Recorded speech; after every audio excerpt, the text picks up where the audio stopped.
KHORNE, the Blood God, sits resplendent in his rage upon his brass throne, resting atop a mountain of bloody skulls, built from the countless heads of great champions his followers have slain over an immeasurable number of eons.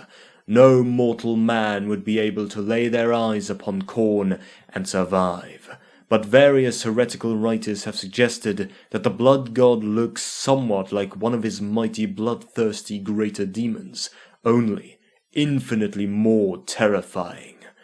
KHORNE sits upon his throne, encased in his brass armor, capable of deflecting any blow, clutching his colossal sword that could carve continents into pieces, his eyes burning with endless fury in the center of his dog-like face. KHORNE is said to have mighty forges and armories that run for leagues, belching sooty filth into the lightning-cracked air, yet he will forever favor this single combination of arms. His mighty throne room, built atop of his great brass tower, is supported by 8 gigantic brass pillars in honor of the sacred number of the Blood God. The room itself is filled with his favored flesh-hounds, including the mighty Karanak, blessed with 3 heads and far more powerful than the rest of his kin. Some have described these loyal beasts as a bodyguard to KHORNE, but to him they are but pets, as the Blood God has never been bested in mortal combat and thus needs no protection. Even if another of the ruinous powers were to enter the brass tower, KHORNE knows that he alone would prove triumphant. Such is his infinite strength and skill. The tower itself rises leagues into the blackened sky, surrounded by a moat of molten blood, filled with the screaming enemies of KHORNE, whilst the blackened brass walls are filled with monstrous carvings that depict the endless rage of the occupant within. KHORNE puts none of his will into any endeavor that does not cause bloodshed. His lands in the realm of chaos are barren, cracked and dry, save for the ceaseless rivers of blood fueled by endless combat. Throughout his realm, legions of warriors fling themselves into combat purely for the sake of battle. KHORNE cares not from where blood flows and skulls are sacrificed, so long as it is done in his name. It is not uncommon to see the warriors and champions of KHORNE fighting amongst themselves, dueling and battling to prove their skill in combat and rise higher in the eyes of their lord. KHORNE disdains magic. To him, only bloodletting through physical combat is acceptable. None of his followers are permitted to be sorcerers, although some will carry magic-imbued weapons or armor in order to augment their killing ability. All of KHORNE's demons are built to kill quickly and efficiently. KHORNE is also the least subtle of the Chaos Gods. While the troops of the other ruinous powers may fall back to recover or bring other talents into play, the demons of KHORNE always fight to the death, cursing their enemies, their mounds of sinewy muscle carving their last steps through the front lines. KHORNE's demons continue to spill blood and claim skulls until the last roar of defiance and rage from their gaping maws has been silenced. Then their bodies, further sacrifices to the Lord they served so faithfully, are crushed to dust and ash by the next wave of his blood-crazed troops, all along screaming endlessly, "Blood for the Blood God! Skulls for the throne of KHORNE!" as they pour into glorious combat. The ruinous powers often spend more time concerned with besting their rival gods than trying to implement their carefully crafted plans upon the old world. KHORNE, however, has an understandably difficult relationship with the other powers. KHORNE has such a different philosophy that the others find it difficult to understand him. The Blood God loathes magic, and yet all of the other powers are wielders of powerful magic. This alone would mark KHORNE aside from all of the other powers, but the conflicting desires and ideologies of NURGLE, SLAANESH, and TZEENTCH are so opposed, it becomes clearer why these immense powers spend so much of their energies in conflict with each other. NURGLE is abhorrent to KHORNE. The Lord of Decay sits and waits in his pestilence, and if it were his way, would wait for eons for his plans to come slowly to fruition. NURGLE is quite happy for his followers to avoid direct combat, instead allowing them to simply spread disease and plague. To KHORNE, this approach does not have the honor of bloody combat. KHORNE revels in direct action, and the passive approach of NURGLE is totally at odds with the Blood God's principles. The Plague Lord's followers often refer to their master as Father or Grandfather NURGLE, and truly see the pestilent mutations and diseases that rack their bodies as great blessings from a doting relative.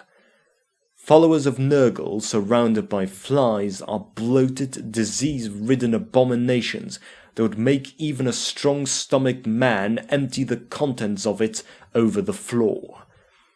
However, to NURGLE, his followers have been improved by the mounds of rotting flesh and pustules covering their abhorrent bodies. NURGLE is a god who believes that his goals will be achieved through careful building and stewardship of his blessings, whereas KHORNE only cares for destruction. TZEENTCH delights in baiting KHORNE. The Changer of Ways is the most confusing, subtle, and maddening of the ruinous powers. KHORNE is not unintelligent, but he has no time for subtlety, and his rage consumes more complicated emotions. TZEENTCH therefore plays tricks upon KHORNE for his own amusement, which KHORNE responds to in the only way he knows how: violence. The Changer of Ways is also the greatest source of magic amongst the Chaos Gods, and KHORNE does not look kindly upon this fact. TZEENTCH, in KHORNE's estimation, is a coward cringing behind a wall of trickery and simple conjuring instead of having any real power. He is a weakling, sustained only by the Aether. If this source of power were to diminish, then KHORNE would raise his forces and crush the home of the Changer of Ways, the impossible fortress. One might imagine that SLAANESH possesses the ideology closest to KHORNE's. He is the Prince of Pleasure and of Pain, and while no one can deny that KHORNE's legions cause unbelievable pain, KHORNE does not actually aim to cause suffering. Indeed, of all the Chaos Gods, SLAANESH is the most diametrically opposed to KHORNE. SLAANESH is a patron of the arts and loves aesthetically pleasing objects. His followers are brought in through their taste for decadent pleasures. SLAANESH seeks to inwardly draw his followers in, ingratiating them slowly, as their taste for pleasure or pain becomes harder to satiate, requiring more and more perverse acts in order to feel anything at all. Decadence begets perversion, which begets abomination and utter depravity. And it is this methodology that is alien to KHORNE. The Blood God has no time for pleasure or eroticism. Indeed, all feelings are wasted except rage, hate, and vengeance. SLAANESH also corrupts people from within, building on their inner thoughts and desires. KHORNE always builds from without, focusing on outer strength and power. SLAANESH would delight in a grotesquely obese follower, gorging himself upon expensive delicacies, but KHORNE cares only for muscle and sinew, to give strength in battle. KHORNE seeks to cause death. SLAANESH lets his followers enjoy life to the fullest, fulfilling their most perverse desires. These two gods are constantly at war with one another, each believing that they have the upper hand, or can soon gain it, in their endless struggle. It is the constant relief of the old world that the Chaos Gods have not united under their one common aim to destroy all existing civilizations. KHORNE may not be the subtlest of the ruinous powers, but that is not to say that he does not have goals and ambitions to fulfill beyond seeing blood spilled in his name. His rage may be infinite and endless, his fury immutable, but KHORNE has a savage intelligence, seeing the need to lay seeds for his destructive plans to pay off in the future. KHORNE revels in a man who seeks glory.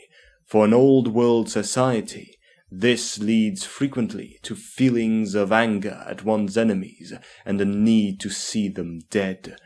Others may turn over to the ruinous powers in order to have their ambitions fulfilled. Examples include the militiaman who simply dreams of having the strength to repel his foes in order to see his wife and young child again, or the aging knight who wishes the strength of his youth still coursed through his veins. At the same time, many despair at their fate, and whilst KHORNE finds this pathetic, he may still bestow blessings upon these wretched souls. Sometimes, there is no better servant than one who is picked up at the lowest ebb and given his wish. The hearts of this kind of man often burn most fiercely for KHORNE. Some servants of KHORNE come willingly, others are slowly drawn in. There is a fine line between justice and vengeance, and in seeking revenge, many people cannot control the nihilism and anger within themselves, which spills over into a fury that cannot be purged from their body. This leads them into direct exposure to the principles KHORNE espouses, and far too often the wrath has so consumed the person that inevitably the blood god then consumes their very soul. For KHORNE's orders to be imposed across the empire, he first requires anarchy. If the established order of Emperor Karl Franz, the Grand Theogenist and the Temple of Sigmar has been overthrown, the old world will be critically and permanently weakened. More and more it appears as if the old races, the dwarves, the elves, the Slaan, no longer have the numbers to withhold the advances of chaos without relying on the relatively undeveloped but numerous humans. Anarchy itself gives special pleasure to KHORNE in comparison to his rival gods, because in times of anarchy there is inevitable conflict, and when there is such widespread bloodshed, it is inevitable that skulls shall be lifted into the air by bawling, muscled warriors offering their sacrifice to the blood god. KHORNE loves to see mindless destruction and violence. The looting, decay, and devastation that come with the fall of organized society all feed his lust for wanton destruction. KHORNE is not associated with subterfuge, but from his brass tower, the will that he imposes upon his followers has been confused by many a man. In the heat of a raging battle, warriors call upon their gods for strength, but it may not always be the guiding hand of Ulrich or Sigmar that answers the mortal men who petition the deities, but the blood god. Equally, cultists of KHORNE can occasionally show a modicum of patience and foresight compared to their patron. Throughout the empire, cults such as the Crimson Skull, the Flayed Blood, and the Wrath of KHORNE scheme and plan. These sects secretly turn the minds and souls of warriors into mindless minions of KHORNE. Often soft-minded warriors are their target, lured into a group they initially believe worships Sigmar or Ulrich. All of the ruinous powers strive to achieve dominion over the world, and the life that crawls about its daily drudgery has no concept of the beings of pure power that inhabit the realm of chaos. KHORNE, however, strives for more than simple control. He looks for utter dominance. This is a trait often found in his followers, as they have been known, even in battle, to turn upon each other, dueling till the death. For aspiring warriors of KHORNE, There is no goal, no feat that is more desirable than inflicting utter defeat upon a champion of the Blood God, and KHORNE actively encourages this attitude amongst his followers. KHORNE is not a being that any mortal can claim to have ever seen, yet his very name inspires fear. Those unlucky enough to have set eyes upon his demons will no doubt suffer nightmares until their dying day, and know that their very survival was a miracle, even if the mental scars remain. Those that have faced his warriors in battle know of the frenzy, the bloodlust, and the almighty strength and power that lets these brutes carry on, even after receiving what would be a mortal wound to an average man. And the stories of these battles inspire fear in the citizens of the cities, towns, and villages across the Empire, and across the old world. And KHORNE can profit from fear. Whole battalions of elite troops have been known to turn tail and attempt to escape from his demonic hordes, but this inevitably leads to their slaughter. Sometimes this fear can even attract followers.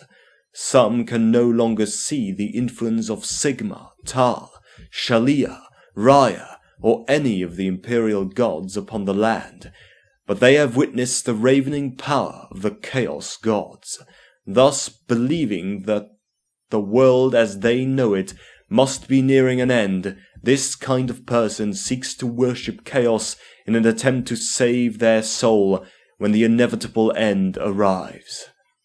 Merely by his reputation and the furious rage of his servants in battle mimicking the personality of their liege means that KHORNE has become a far more dangerous and powerful foe, and he seeks to spread fear throughout the old world. KHORNE requires blood. KHORNE requires skulls. KHORNE requires violence, destruction, and utter subservience to this cause. His blessings are not a sign of kindness, love, devotion, or even care. They are a means to an end, designed to increase the efficiency of his killing machines, driving them on to greater acts of ferocity. If KHORNE does not care about the lives of his minions, the minions themselves seem to care even less. The hate that fills them eventually dominates their every thought. Driven onwards in battle, KHORNE's followers eagerly sacrifice themselves to the blade, and retreat is never an option. The Blood God himself sits impassively. He simply seeks out destruction and bloodshed and cares not from where it comes. His indifference does, however, mean that KHORNE is always in need of new champions. There is a dual purpose to this need. When a warrior falls, a new one is needed to step into the breach, to take his place so that KHORNE can gain the upper hand in his struggle against the other ruinous powers. Secondly, fresh blood can test his existing champions. If they meet in a challenge, then KHORNE can only benefit. If the existing champion emerges victorious, then he will have learned something from the warrior he has just defeated, increasing his already impressive skills with his chosen weaponry. If the challenger walks away alive from the combat, then the defeated warrior was a weakling and unfit to serve KHORNE. His body will make a meager sacrifice, but no more. Through this brutal and bloody system, KHORNE slowly builds up the strength and power of his forces, waiting for the moment he can unleash them upon the unknowing world. KHORNE does have more minor plans than defeating his rival gods and destroying civilization, however. KHORNE realizes that it is unlikely that the world will fall in one swift motion, and so he looks to build his influence, spreading destruction, anarchy, and death wherever possible. The Blood God's marauders and warriors look to test the boundaries of the Empire and Kislev, probing for weaknesses and identifying suitable invasion points. These raids gradually weaken the defenses of the two nations, which take time to rebuild, whereas KHORNE has an endless supply of eager warriors. The greatest of KHORNE's servants sometimes ascend to demonhood, while some will not have the physical or mental strength to accept such an abundance of gifts. Devolving into mindless, gibbering chaos spawn, others will gradually take on a more impressive stature, growing free of their mortal shackles.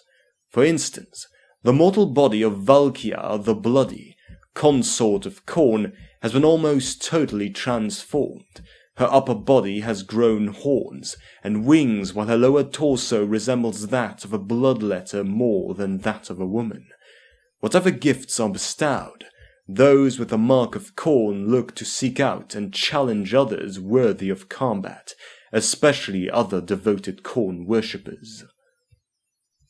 The Blood God favors those who sacrifice friends, allies, and enemies alike to him, and there is no greater trial than to destroy another KHORNE warrior in mortal combat. Any beast of chaos can be gifted with the mark of KHORNE, a symbol of the god's blessing, although this special gift is most often given to the strongest and most ferocious among them. Additionally, KHORNE can also bestow his gift upon certain chosen warriors and marauders. These mighty warriors are filled with a mere portion of KHORNE's rage, and yet it propels them into battle like they have been possessed. Warriors bearing the mark of KHORNE are more muscle than their comrades, and have some other outward sign of the blessing they have received, such as red eyes, tears of blood, or great brands burned into their chests and arms. The gifts are as follows: Gift of arms, a weapon of the Blood God. The gift of beasts, beasts or servants to aid his chosen. Gift of flesh, mutation that grants strength and ferocity. A gift of will, unbreakable willpower and bloodlust. The gift of title, granted a demonic name, chosen to one day ascend demonhood. KHORNE draws fewer true cultists than the other chaos gods.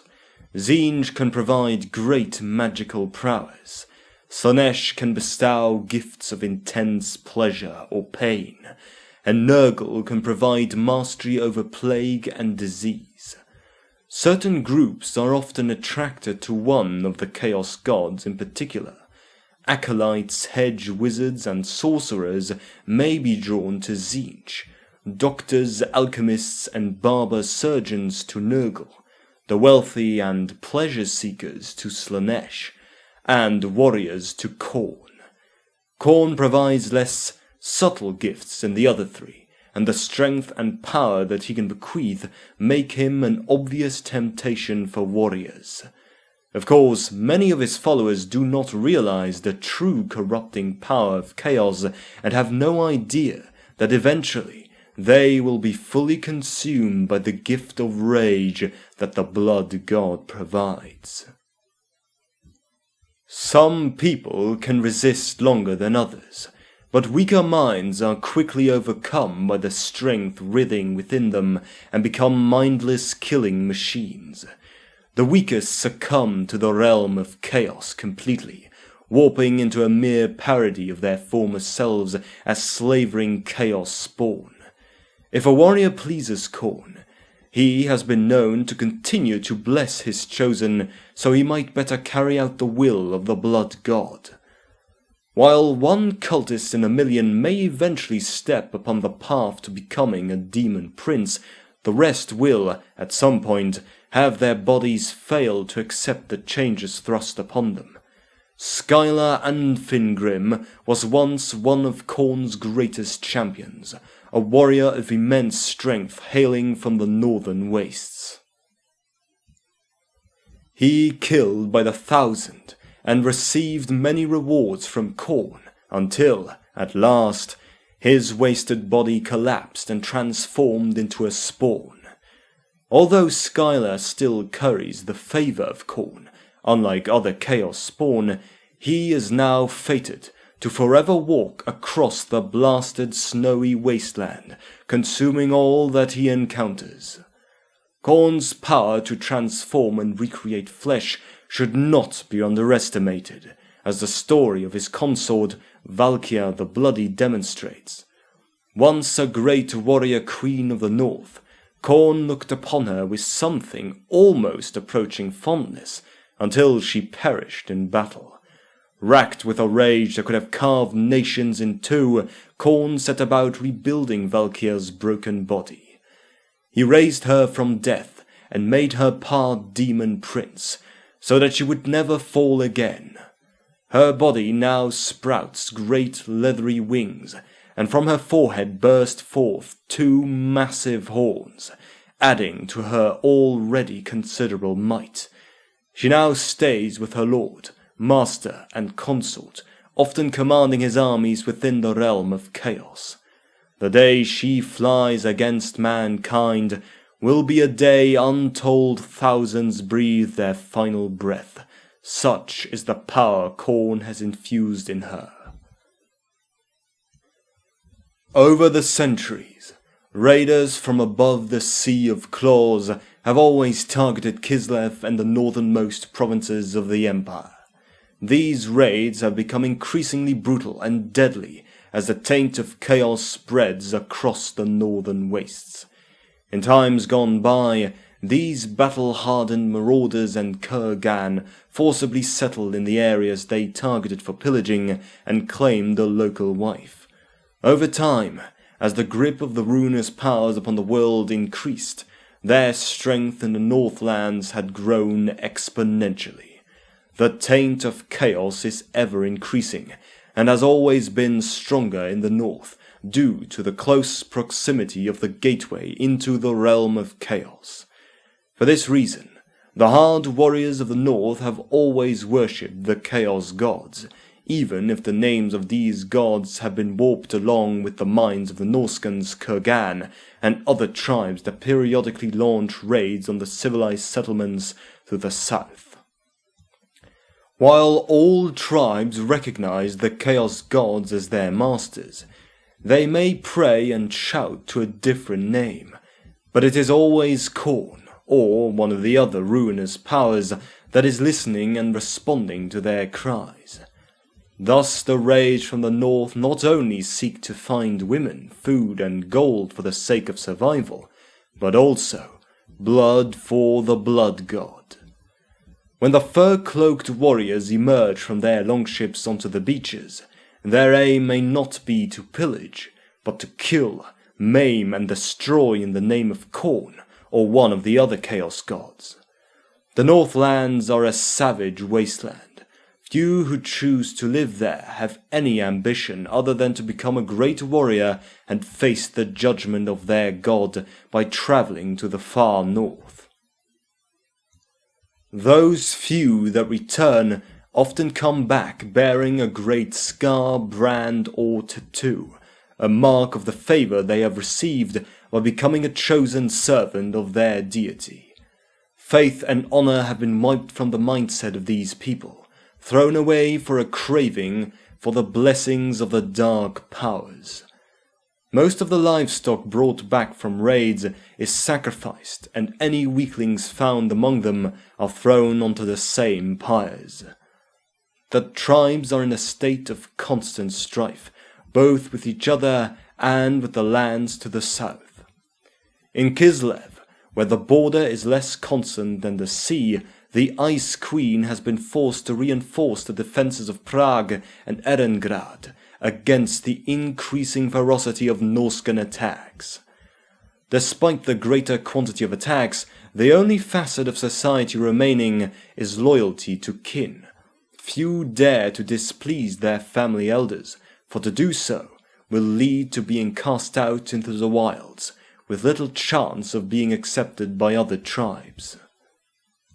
The old world is a grim and dark place for all of its inhabitants.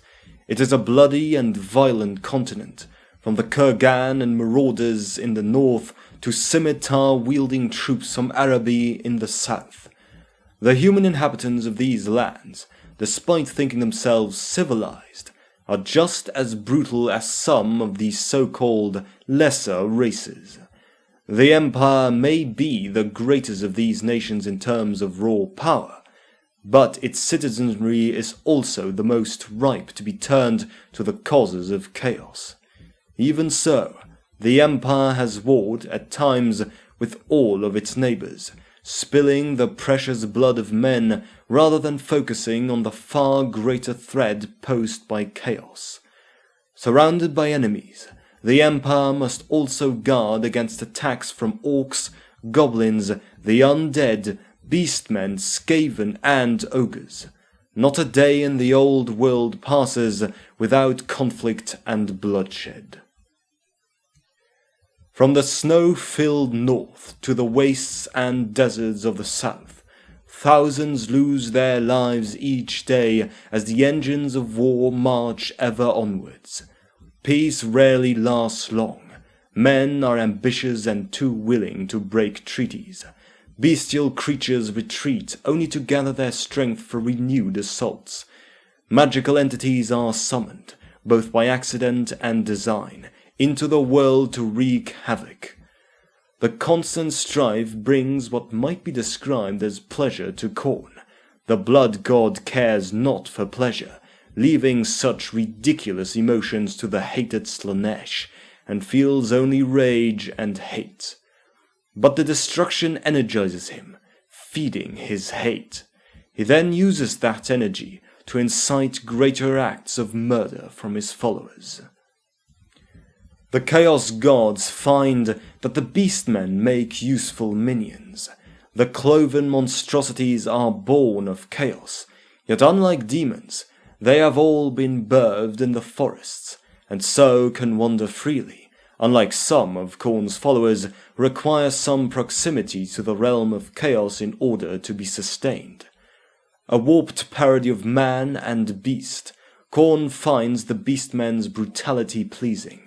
Filled with a loathing for man that has only increased with time, these creatures live to hunt and kill human flesh. KHORNE knows that these beasts will continue their quest forever, and, like the other ruinous powers, rarely concentrates on such lowly creatures. Beastmen serve chaos regardless, neither comprehending the power of their foul deities, nor realizing their part in the plans of the four gods.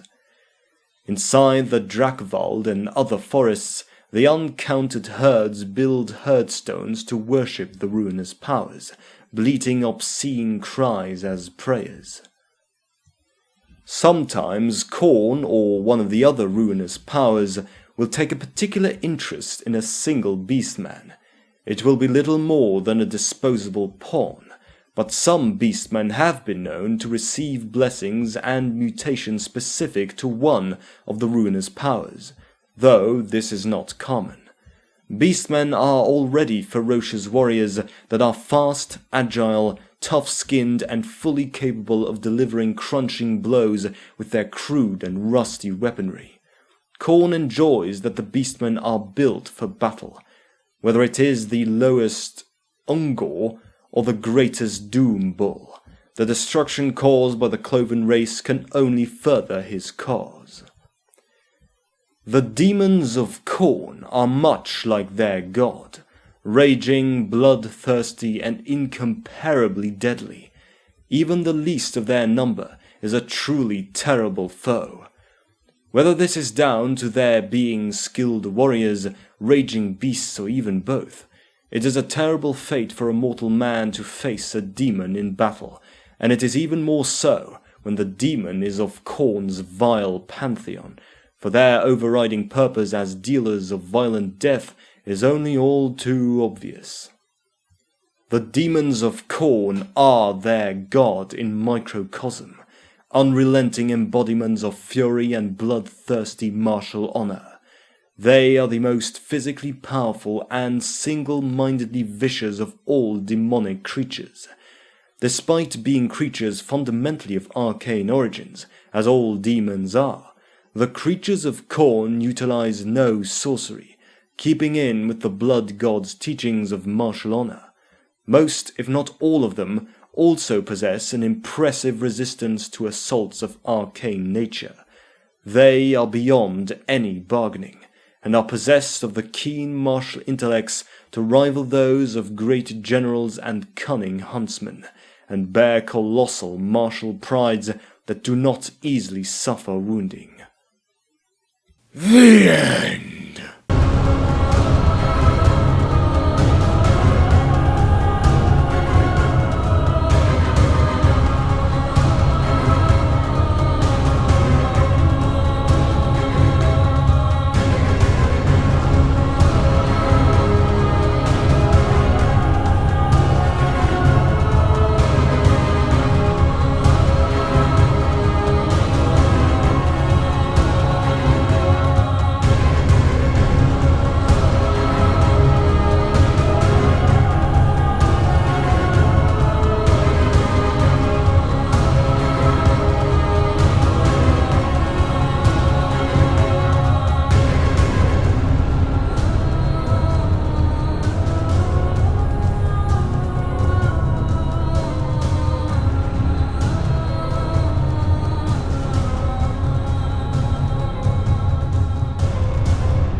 SLAANESH, called among other things the Prince of Chaos and the Dark Prince, is the youngest of the ruinous powers. His is the domain of decadence and excess, but only a fool believes that SLAANESH is concerned only with the idle pleasures of the flesh. Rather, SLAANESH is fueled by extremes of sensation, experience, and emotion. The Dark Prince of Chaos grants the power to excel in all things, pushing those who serve him far beyond the normal limits of human passion, desire, and obsession. None have dreamed until they have dreamed of the power SLAANESH can grant, their horizons expanding infinitely in the very instant their soul is forfeited. While the Dark Prince is as yet the least of the four great powers, his potential is limitless, for it is defined only by the evils men can dream of inflicting upon one another. While none of them would openly acknowledge it, the other Chaos powers secretly fear SLAANESH. While KHORNE, NURGLE, and TZEENTCH fuel wars, plagues, and machinations within the world of men, SLAANESH gains power by feeding humanity's darkest urges, stoking the fires of all that drives men forward. Ultimately, such power is self-sustaining, for heresy begets heresy. One day, KHORNE will run out of foes, NURGLE's tally of plagues will be completed, and TZEENTCH's scheme shall reach their conclusion. None, however, can foresee a time when men shall set aside their darkest passions and selfish desires, and forego that which they most crave. Were a man of the Empire to travel northwards, passing out from the shadow of the deep forests over the cold plains of Kislev and the blasted Troll country and into the northern wastes, he would eventually reach the borders of the realm of chaos. The poles of the world are realms of seething magic centered upon the remains of the polar gates, where reality and unreality merge, where the physical and the spiritual intermingle in ways not possible anywhere else in the mortal realm. Were the traveller to somehow survive the predations of the savage tribes and ravening, twisted beasts that haunt the land, he would, perhaps without realizing it, step across an invisible barrier and pass from the real world of stone, air, and flesh into a universe that does not exist in any logical sense. Rather, the domains into which he has passed are the kingdoms of gods and demons, a land made from the stuff of souls and sustained by the dark will of its most powerful inhabitants, the dread gods of chaos. Within this limitless, shifting realm of chaos, each of the chaos gods has his own territory. The unreal borders wax and wane as the power of each ebbs and flows. The territory of the Dark Prince of Chaos can be imagined as a peninsula of spirit matter, a spit of land which, while nowhere near as expansive as that claimed by other gods, is supremely defensible and utterly under the sway of SLAANESH. Unlike the other ruinous powers, especially KHORNE, SLAANESH does not maintain a fortress or stronghold as such. Instead, his court is found inside a vast. It is said that this terrible place heaves with such extremes of emotion and experience that it radiates into the dreams and desires of mortals, stoking hidden flames and nurturing secret desires.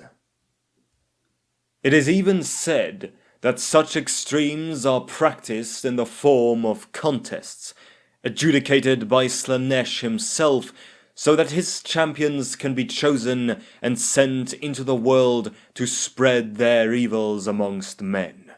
Such a place may appear vulnerable to attack by the cohorts of the Dark Prince's brother gods, with the hosts of SLAANESH disporting themselves in every manner possible beneath the eaves of his pavilion. Surely his enemies could attack and destroy his domains once and for all. But SLAANESH's holdings are well protected indeed, for their defense is the weakness of the intruders themselves. Any attacker must first pass through 6 circles of temptation before entering the Dark Prince's territory. The outermost of the 6 rings is the Circle of Avidity, where the intruder is tempted with riches beyond measure. Yet to accept them is to become immobilized in the form of a shimmering statue of gold, the soul entrapped within for all time. The Circle of Gluttony offers any sensory excess imaginable, yet to partake of it is to engorge oneself until the body explodes under the strain. The third is the Circle of Carnality, a realm of fleshy pleasures where demonettes masquerade in whatever bodily form the intruder most covets, only to tear him limb from limb before his desires can be assuaged. The Circle of Paramountcy offers power in its many forms, yet to linger in its halls is to succumb utterly to the doubt and paranoia that assail even the most outwardly powerful of men. In the Circle of Vainglory, the intruder is seduced by visions of his own glory, yet his past victories will be mocked for eternity should he halt in the scented arbors of hubris. The last defense is the Circle of Indolency, through which one must pass before gaining entrance to SLAANESH's Palace of Pleasure. It is the most deadly, for it seduces with the promise of eternal rest, yet ultimately grants nothing more than oblivion. In the guise of welcoming guests to his lands, SLAANESH entraps both friend and foe. Once enslaved to the Dark Prince's will, death is a merciful release of which the damned can only dream. Those few who somehow pass through the 6 circles of the Dark Prince's domains find themselves before SLAANESH himself. Mortals perceive SLAANESH as a lithesome youth, clean of limb and of indeterminate gender, though most perceive him as more male than female. His features are beguiling and young, and to look upon them is to lose one's soul utterly. An eternity of damnation awaits the souls enslaved to the blasphemous desires of the Dark Prince of Chaos. Slaanesh gains power and influence within the realm of chaos by fueling and feeding upon extremes of emotion and experience unleashed within the mortal domains. While no mortal is immune to the temptations of the Dark Prince, some men are more likely to attract his attentions than others. In particular, the nobility seem most attracted to the gifts of Slaanesh. Without a need to toil just to place food on the table, nobles are at leisure to pursue whatever pastimes they desire, and the life of indolence is strewn with entrapments to ensnare the unwary soul. Wealth and noble birth grant power, which is all too easily abused. Nobles have access to resources few others can imagine, including libraries of ancient texts and treasuries full of priceless artifacts. What forbidden knowledge and arcane relics lurk within such places, just waiting to entrap the soul of the dilettante? There are also stories of noble-owned hunting lodges deep in the Reichwald, where the sons and daughters of the Empire's highest-born lines retire to practice dalliances they could never risk pursuing in the cities. Some even claim that by night they cavort about roaring fires with the beastmen of the forests, sealing some unholy pact in the name of the powers of the old knight.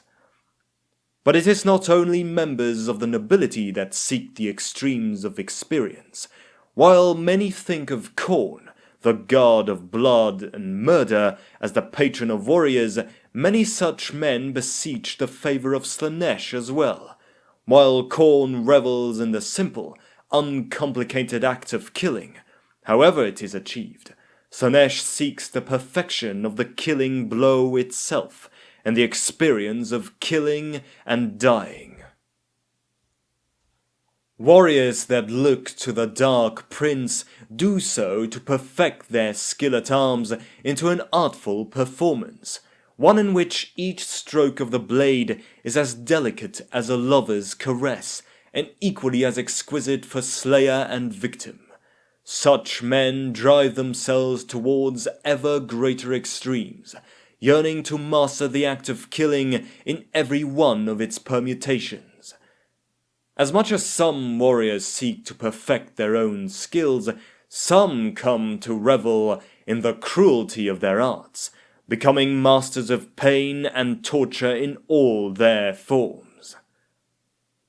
Men in search of knowledge are also susceptible to the temptations of the Prince of Chaos. One might expect that most of these men would turn to TZEENTCH for the revelations they seek, but this is not always the case. Scholars who become obsessed with the details of obscure wisdom are driven to ever more extreme acts when granted the dark blessings of Slaanesh. There is no knowledge too terrible for them to bear, or so they believe, and they will make any sacrifice in the ceaseless pursuit of the teachings they crave. Such dark scholars inevitably stretch the limits of the knowledge a human mind can contain, especially where it pertains to the secret histories of the world and its creation, and of the forces that underpin reality. The sanatoriums are said to be full of fallen scholars who gibber and rant of nameless deities and impossible places, their souls and minds blasted by the knowledge revealed to them by their dark patron. Those who serve the various creeds and cults of the Empire and beyond are especially valuable to Slaanesh, for blasphemy is one of the numerous permutations of his realm.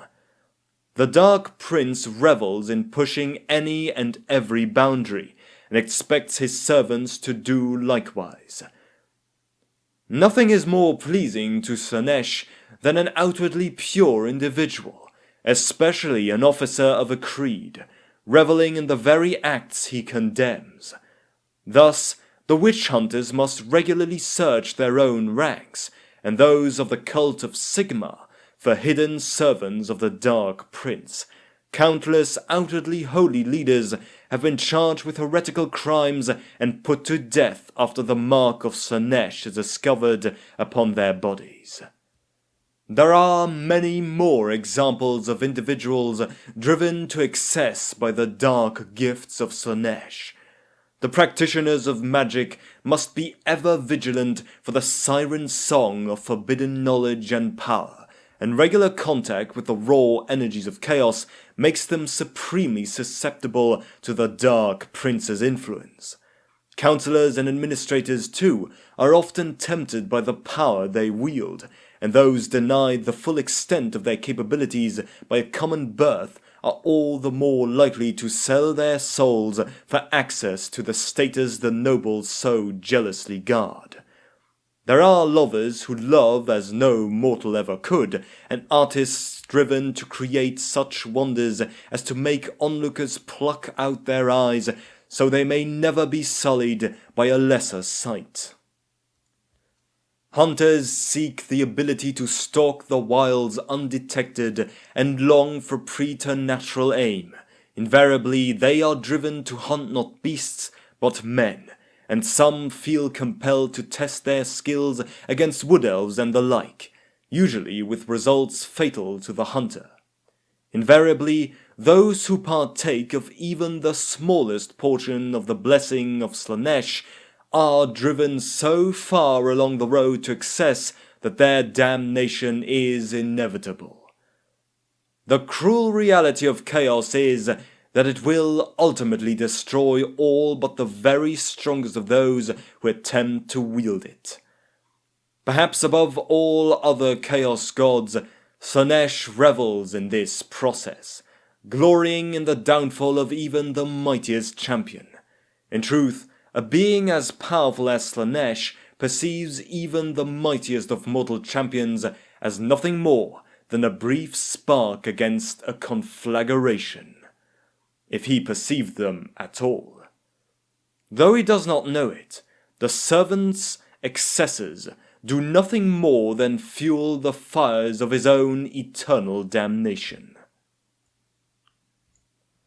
Those who seek the blessings of any of the four great powers know that each gift they receive might be their last, for all too often a man is transformed into a slavering, mindless spawn by the sheer potency of his patron god's power. Mortals are fragile things to the ruiner's powers, just as a man may not be able to pick up a fly without crushing it between his fingers. So the Chaos Gods are likely to destroy a mortal body and soul by the gifting of even the most inconsequential blessing. Of course, SLAANESH being the most capricious and wantonly cruel of the ruiner's powers, he takes great delight in such happy accidents, and cares not whether his servants welcome the gifts he bestows.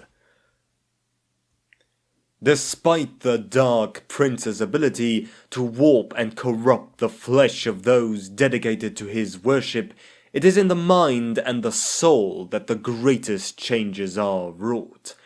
Physical mutation is almost an inevitable side effect of any contact with the power of chaos, but those who seek SLAANESH's gifts desire something far more potent and useful. They lust not only for perfection in all they pursue, but also to exceed perfection and experience every possible aspect of a given pursuit until it is mastered utterly. The perfection SLAANESH's followers seek is an anathema to the world of mortals, so that to a normal man they appear to be engaged upon some hideous mockery of mortal pursuits. There is a vast gulf between what the follower sees and experiences and what the onlooker perceives, unless perhaps the witness is also blessed by the Dark Prince's gifts.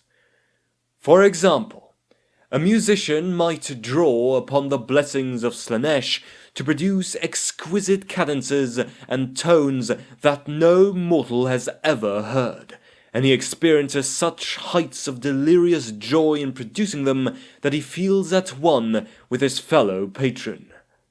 A mere mortal forced to witness the performance might be driven utterly insane, his mind unable to process the cacophony he is hearing, his ears bleeding from the unnatural sounds they are forced to absorb. An artist might draw upon his patron's gifts to communicate such visual splendor as no mortal eyes have ever witnessed, portraying wonders of composition and balance, concept and perspective, power and wit. A mortal forced to look upon the piece might find his eyes bleeding from the sheer atrocity exhibited, his sanity blasted for all time. A warrior blessed by the Dark Prince's gifts moves so fast that he appears as a blur, every artful stroke of his blade parting flesh and spilling blood in patterns that delight and inspire the servants of Slaanesh. The hedonist seeks new and novel flavors and scents, passing far beyond what decent folk consider edible, and inducing witnesses to gag in disgust while he sups upon the foulest of feasts, his face a mask of delight. These and countless more pursuits are subject to the dominion of the Dark Prince, and no experience is beyond his followers. Despite the impossible heights to which Slaanesh's servants soar, all but the smallest fraction inevitably come plummeting back down to earth to be dashed against the jagged rocks of their own sins. The power of chaos is the most seductive, powerful, and addictive drug ever imbibed by mortal souls, and like all drugs, the addicted are doomed as soon as the first taste passes their lips. Those who dedicate their souls to Slaanesh seek to draw power from their pact, power to drive them to extremes they would never otherwise experience. But the price is terrible indeed. Ultimately, the adherents experience all there is to experience, break every taboo, exceed every mortal limitation, and impose every form of suffering the mortal mind and body can endure. All that remains is a soulless husk driven by the hollow desires of one who has seen all and knows there is nothing left to see. For a time, the universe, indeed the multiverse, was a realm of limitless splendor and variation, but now it is a pale, faded, ragged remnant sucked dry and spent of all joy. To one dedicated to Slaanesh, such a fate is terrible indeed, and one that all but those who achieve apotheosis and are granted demonhood are doomed to meet. One might wonder exactly what the Dark Prince gains by exacting such a price from his willing servants.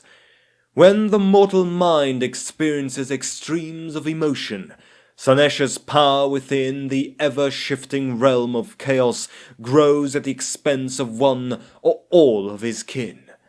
As his power waxes, so too do his territories, which encroach upon the lands of the other Chaos gods. This process manifests in infinite forms, not least of which is the spectacle of 1 billion demonettes capering through the territories of the Dark Prince's foes, slaying rival servants with graceful flicks of their razor-sharp claws as they sing the praises of their master. When his power waxes so strongly that it can no longer be contained within the realm of chaos, the winds of magic turn to the storms that howl outwards from the polar gates to saturate the lands of men with the fell power of the Dark Prince. driving his servants onwards and causing them to commit countless unspeakable acts in his name. One day, the storm will be unstoppable and never abate, and all the land shall be submerged beneath a writhing, twitching blanket of skin. Those who venerate the Dark Prince of Chaos are wont to form secret coteries, cults, and fraternities, for, perhaps more than for servants of the other Chaos gods, their deeds must remain hidden in order to perpetrate. SLAANESH's followers are gregarious by nature, and their rituals require both victims and an audience, though often these are one and the same. No act, no matter how extreme or blasphemous, holds much meaning unless it is witnessed, whether by others who also venerate SLAANESH, or by unwilling victims moments before they meet their end. The followers of the great powers organize themselves into cults, secret societies of like-minded worshippers who gather in hidden places to practice their vile creed. Commonly, cultists are highly placed members of their communities, the alderman, the magistrate, the lord, or the trader. Each cult is different, but most feature a highly compartmentalized, pyramid-shaped power structure, with each level ignorant of most of what goes on in the level above. Members hide their true identities from the bulk of the cult, though it can be guaranteed that someone will know their name and thereby hold power over them. Many cults are sprawling networks that employ their own staffs and agents, own properties, and conduct themselves more like a business or criminal enterprise than a body of worshippers. Yet, whatever form the cult takes, and whatever masks it wears to disguise its true face, it is above all else a sect of men and women dedicated to the worship of a forbidden god. Many cults have existed for decades, centuries, or occasionally millennia. Over generations they have spread their influence far and wide, working towards some end only the most senior of masters are aware of. It is likely that the lowest ranked cultists, whatever they do by day, are mere foot soldiers in the cult's great undertaking, and they are only allowed to glimpse a small portion of the greater plan. The exact nature of this grand undertaking varies enormously, though most have several points in common. It invariably promises a time when the cult will be able to throw off its disguise and rise up against its oppressors, tearing down or taking control of the prevailing social order. The Chaos Gods tend to approach their goal in different ways. KHORNE would see the entire world shattered and the building blocks of civilization ground to dust beneath his cloven feet. NURGLE would see it transformed in a vision of eternal festering decay and rampant regrowth. TZEENTCH wills it that time never ends, one layer of reality peeling back to reveal yet another, still more complex web of fate. SLAANESH, however, seeks to impose his darkest dreams upon the world, to remake it in a vision of eternal submission and domination. Even if its lower-ranked members believe otherwise, no cult is completely isolated. As they grow in power and status, new cults come into contact with older established cults. Some worship the same Chaos God, others his brothers, and so war or alliance may follow.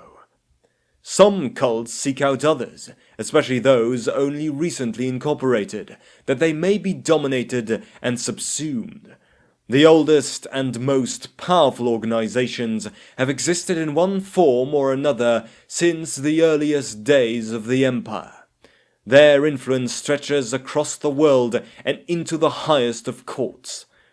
Others seek to utterly wipe out all other cults they encounter, whether those of the same god or his rivals, dispatching sinister agents as effective as any witch hunter to track down their foes and destroy their works.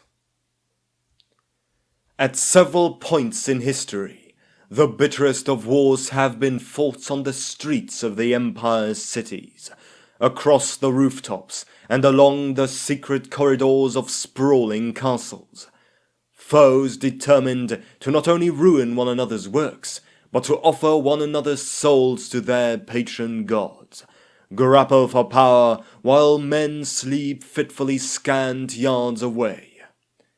Anyone captured alive in these conflicts is often sacrificed in appallingly creative acts of blasphemy before hooded congregations of cultists.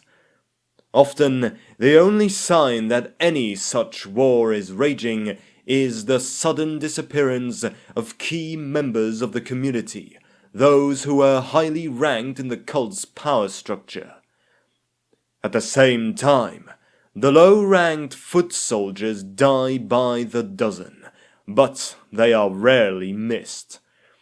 There are numerous cults active in the Reichland today, and these dedicated to SLAANESH are particularly virile and dynamic. In Federheim, for example, the so-called Crimson Eye has existed for nigh on 7 decades. Its influence spreading insidiously downstream along the river Teufel like spilled blood and infecting the minor nobility almost as far as the court of Grünburg. The cult of the exquisite cadaver has only recently appeared in Altdorf, but is thought to have its roots in dispossessed nobility out of Bögenhafen.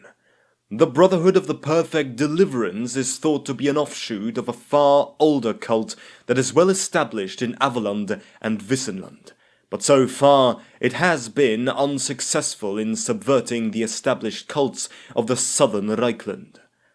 The cult of the Purple Moon recently won a long war against a number of lesser bodies in and around Eilhart and looks ready to exploit its gains and attack others based in Helmgard, Ubersreich and Auerswald. Perhaps the newest cult in Reichland is the so-called Angels of Grissenwald, a body that, for some as yet unknown reason, other cults in the region abhor and fear in equal measure, their blasphemies too dire even for the servants of the Dark Prince to stomach. Nobles are especially prone to be seduced into the service of SLAANESH via a life of unfettered indolence. It is said that many of the chaos-worshipping cults that exist across the Empire have sprung up amongst coteries of idle nobles, individuals whose decadence has transmuted from selfish dalliance to something far darker and ultimately destructive. In such groups, the frisson of trifling indecency all too easily turns to overt and deliberate blasphemy and iconoclasm. Equally, bored yet inquisitive minds are easily turned from the exotic to the esoteric.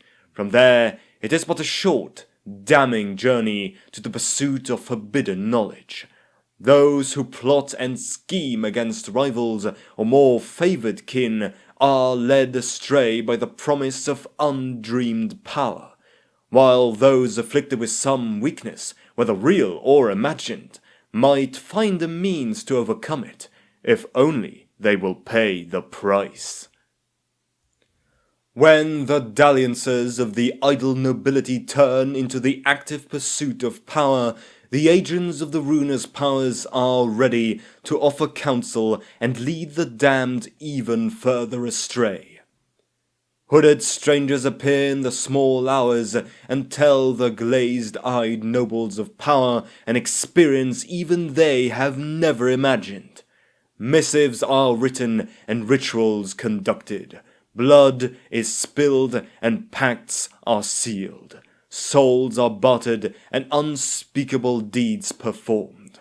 All too soon, the group of nobles seeking distraction from the petty concerns of everyday life have become a cult, its members fearful of discovery by the Sigmarite witch hunters who have suddenly appeared in town.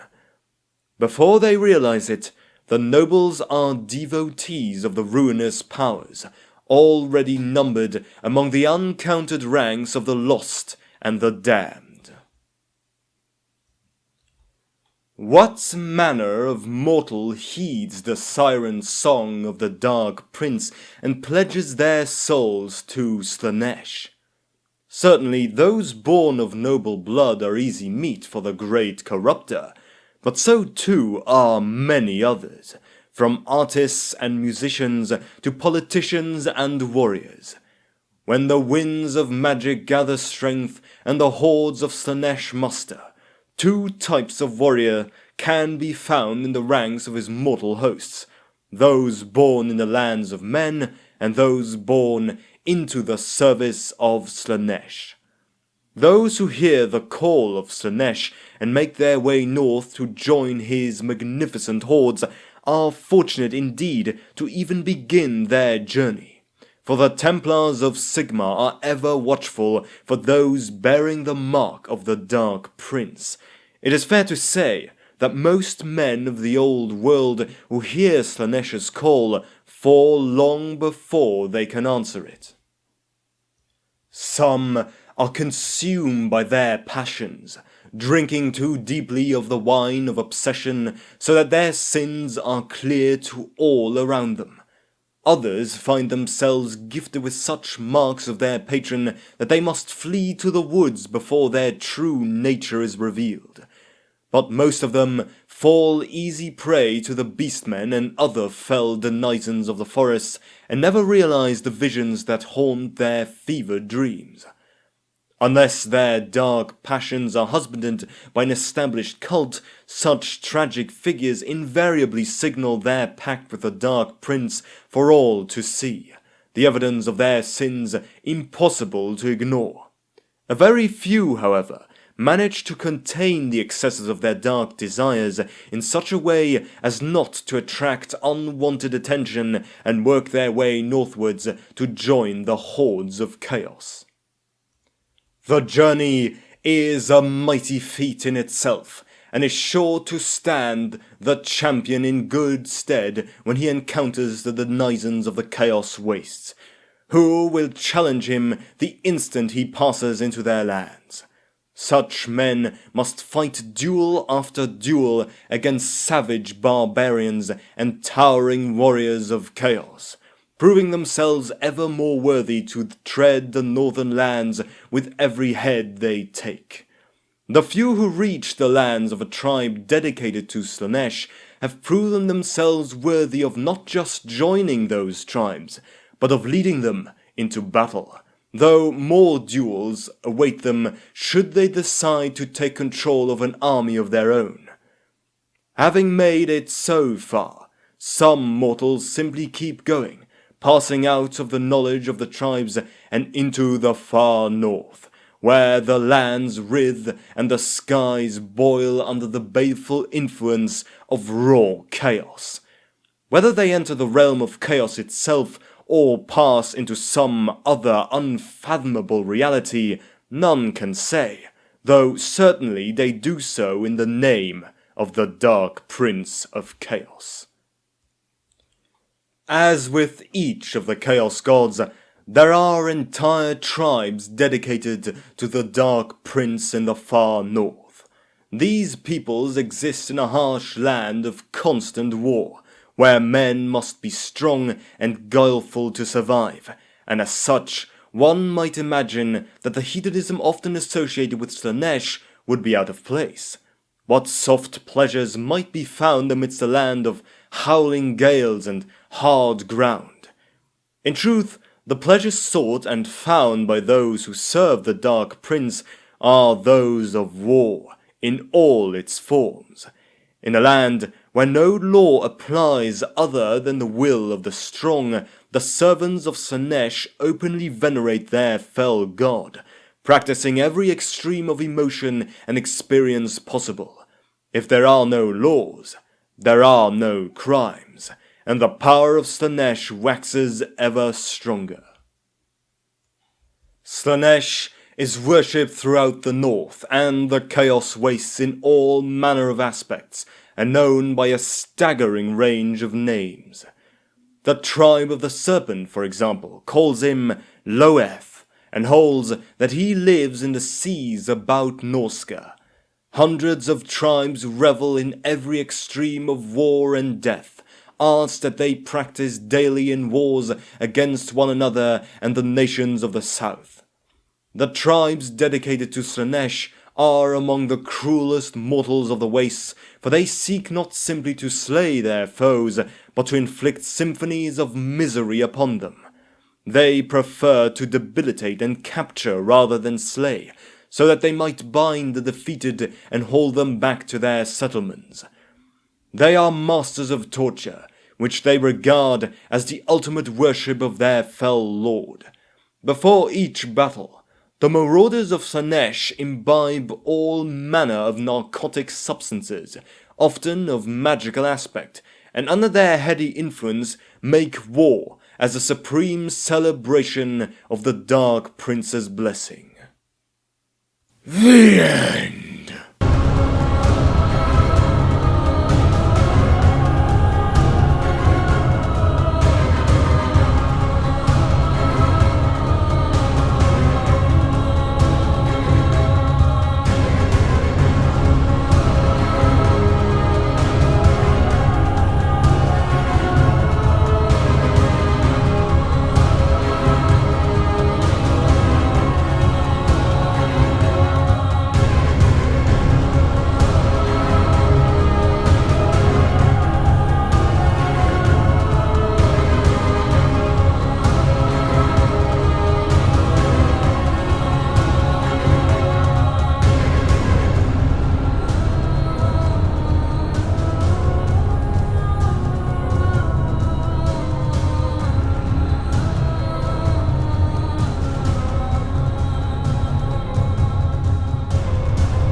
Is not the only constant in the universe change?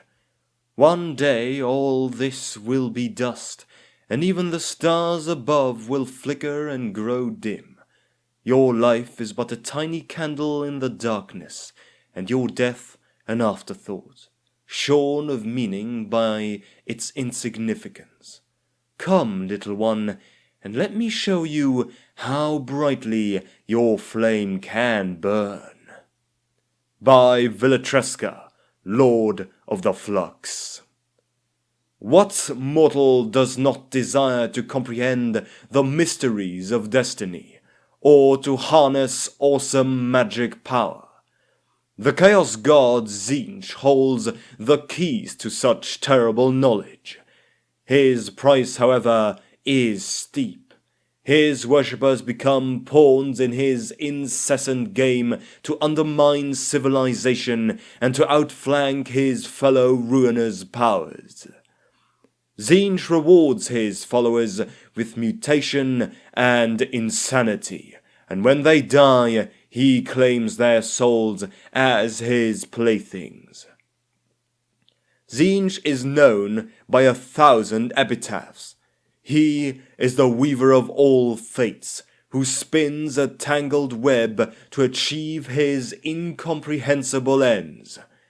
He is the great conspirator, whispering evil counsel in the ears of monarchs, and nurturing murderous ambition and rebellion among their subjects. He plucks the strings of jealousy and resentment to make evil-minded men and women dance like marionettes at his command. He is the great sorcerer, tempting scholars with forbidden truths, and inspiring wizards to delve into the darkest aspects of their lore. Above all, he is the Changer of Ways, who watches in fascination as mortal flesh warps at his touch, and as natural form gives way to his anarchic imagination. In grimoires prescribed by sane men, the disciples of TZEENTCH have scribbled their visions of their divine master. Not two descriptions are alike.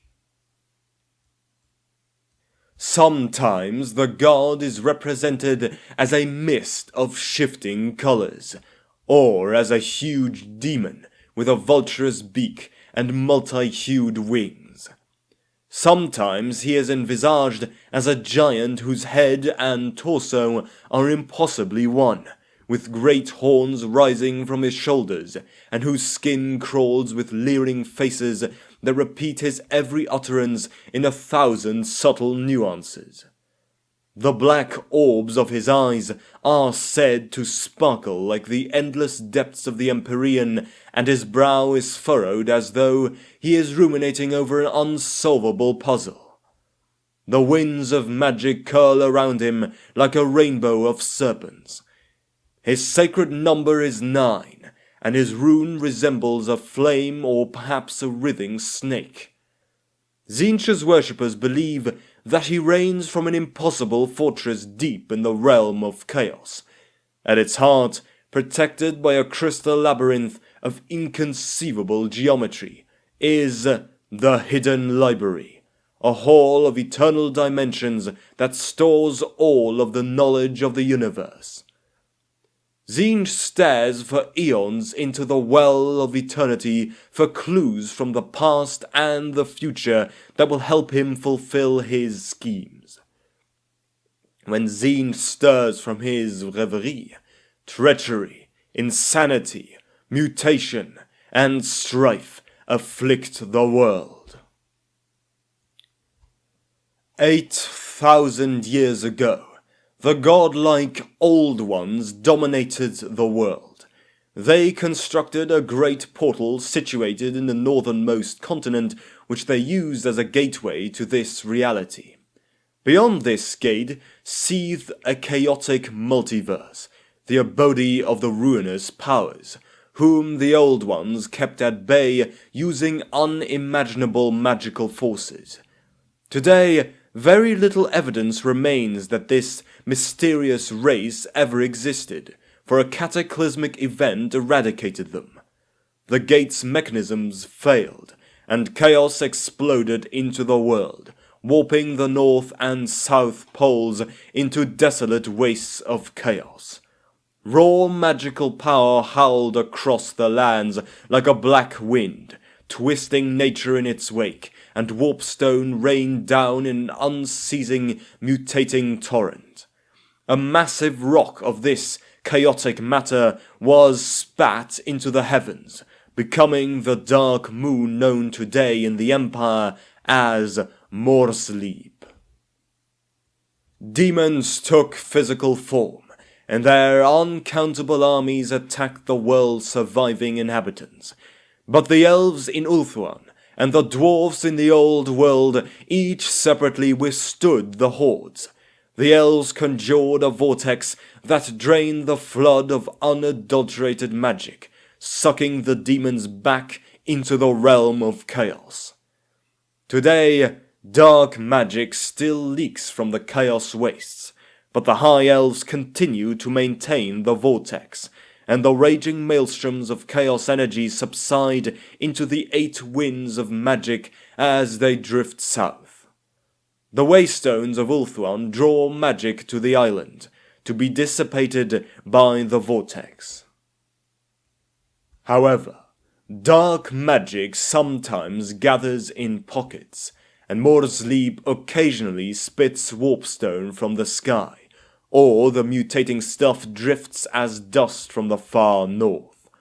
The shamans of the marauder tribes claim that during this time, when chaos first entered the world, the most powerful of the ruinous powers was TZEENTCH.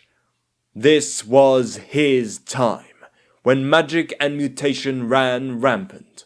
KHORNE, NURGLE, and SLAANESH grew fearful that he would eclipse them, and deposed him in a massive battle fought in the realm of chaos. They hurled TZEENTCH from a mountain peak, and he shattered on the ground into 10,000 pieces that flew across infinity, each shard metamorphosing into a magical incantation. Today, these 10,000 spells trip from the tongues of magic users all over the world. TZEENTCH's power faded, and equilibrium now exists between the Chaos Gods, though each strives for dominance in their great game. This myth demonstrates that all magic ultimately derives from TZEENTCH, and to cast a spell is to manipulate the very essence of the Changer of Ways. Philosophers in the Empire are largely ignorant of this terrible fact, or suppress the knowledge, fearful of the consequences should the truth get out. Teclis took a great risk in founding the colleges of magic. Human wizards are not as resistant to chaos as elves, and there is always the risk that their magic will destroy, or worse, corrupt them. However, the zealots of the Templars of Sigma are wrong to think that the Empire should return to the Burning Times, when all magic users were persecuted as agents of chaos. With the growing power of chaos in the north, and the growing influence of TZEENTCH's cults in the old world, the Empire is vulnerable without magical protection of its own. But the question remains: can the colleges of magic continue to use arcane power that is essentially chaotic? In the myths of the Marauder tribes, TZEENTCH regards the other ruinous powers only as means to achieve his inscrutable ends. He may ally with his brother gods, but as soon as their usefulness expires, he will readily betray them. He is rightly apprehensive of sybaritic SLAANESH, and enjoys baiting unsophisticated KHORNE.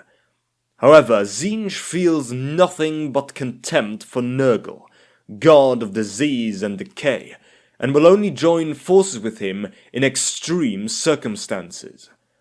Whereas the Changer of Ways delights in incessant chaotic renewal, the Plague Lord is content to wallow in stagnation, corrupting by means of gradual atrophy and ruin. TZEENTCH's schemes invariably include undermining NURGLE's plans, and the great sorcerer's cultists are often directed to thwart the efforts of the worshippers of the Lord of Decay. On the battlefield, TZEENTCH's sorcerer's champions will often challenge NURGLE's diseased protagonists, even if they are supposed to be fighting together. The bickering and infighting is incessant, even in the face of a common foe. TZEENTCH's ultimate personification is that of change and deception. TZEENTCH hatches plots and treasons throughout the world to suit his grand schemes. Of all the nations in the old world, the powerful empire seems to attract his interest the most. The sly lies of the great conspirator sway nobles, wizards, and commoners alike. There are many paranoid individuals in the Empire convinced that the great schemer is the puppet master behind every treasonous plot that threatens the imperial crown. They may not be wrong. The Empire's cutthroat political system is the perfect playground for TZEENTCH's agents.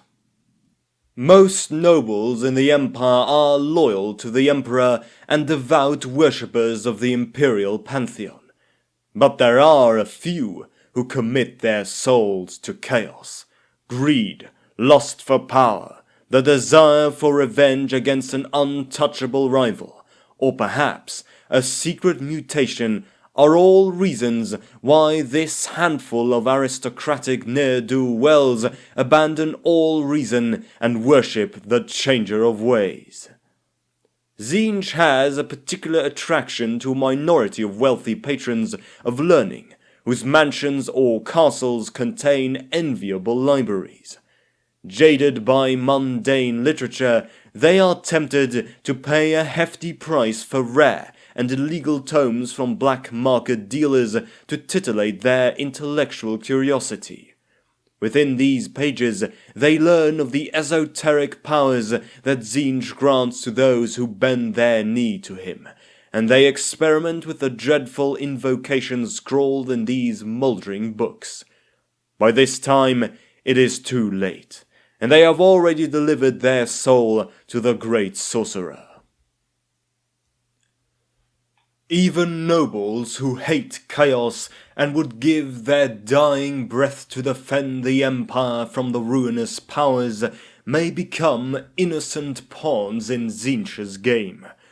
The nobility surround themselves with advisers, admirers, and hangers-on, many of whom are not nobles themselves, but drawn to the corridors of power by their desire for wealth and influence.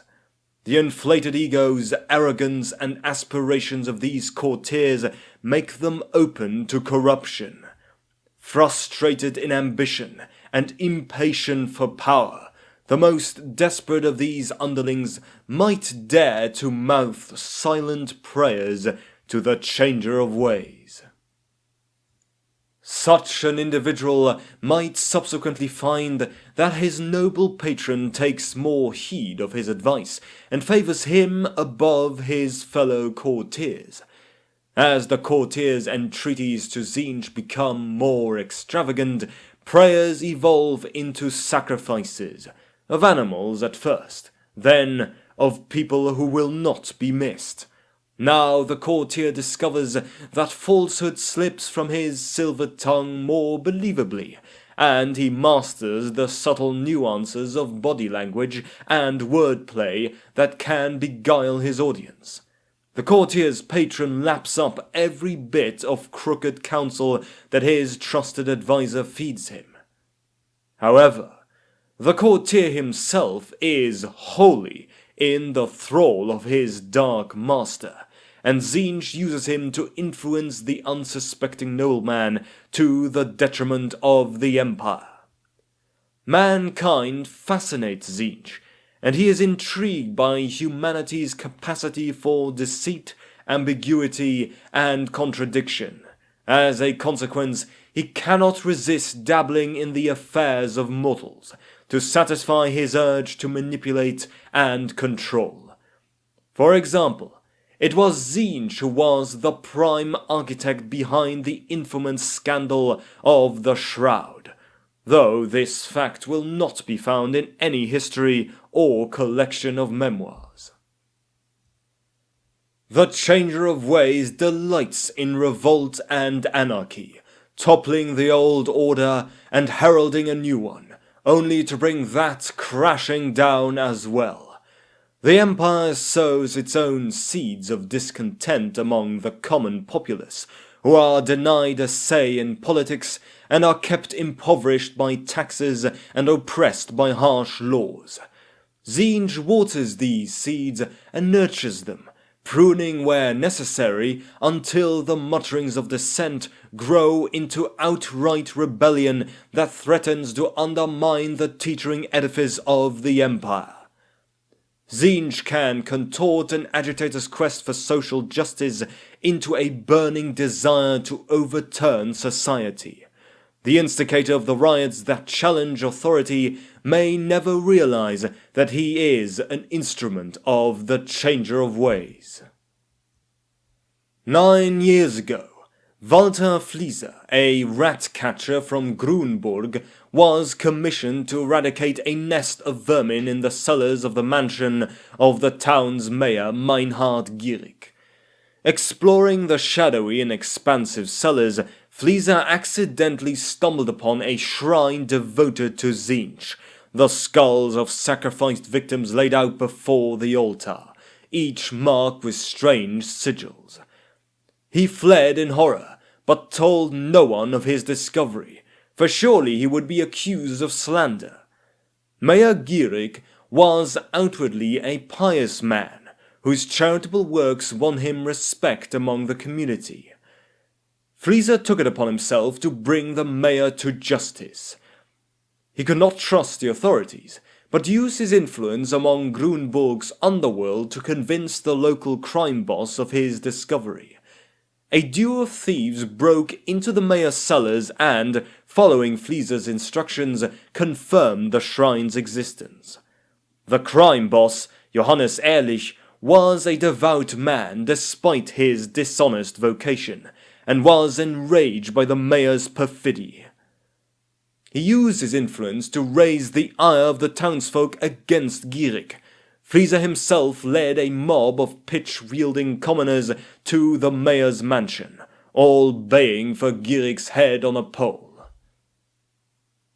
The mayor's militia joined the rebellion, and Gierig's own watch captain dragged him out into the streets and threw him to the crowd, which hacked him into pieces. Frieza showed the mob the blasphemous shrine, and the enraged townsfolk burned the mayor's residence to the ground. A pogrom ensued, where suspected Chaos cultists were dragged from their homes and butchered. Although most of the Chaos worshippers who had belonged to the mayor's cult were executed, the rioters used the violence as an opportunity to settle personal scores, and many innocent people died too.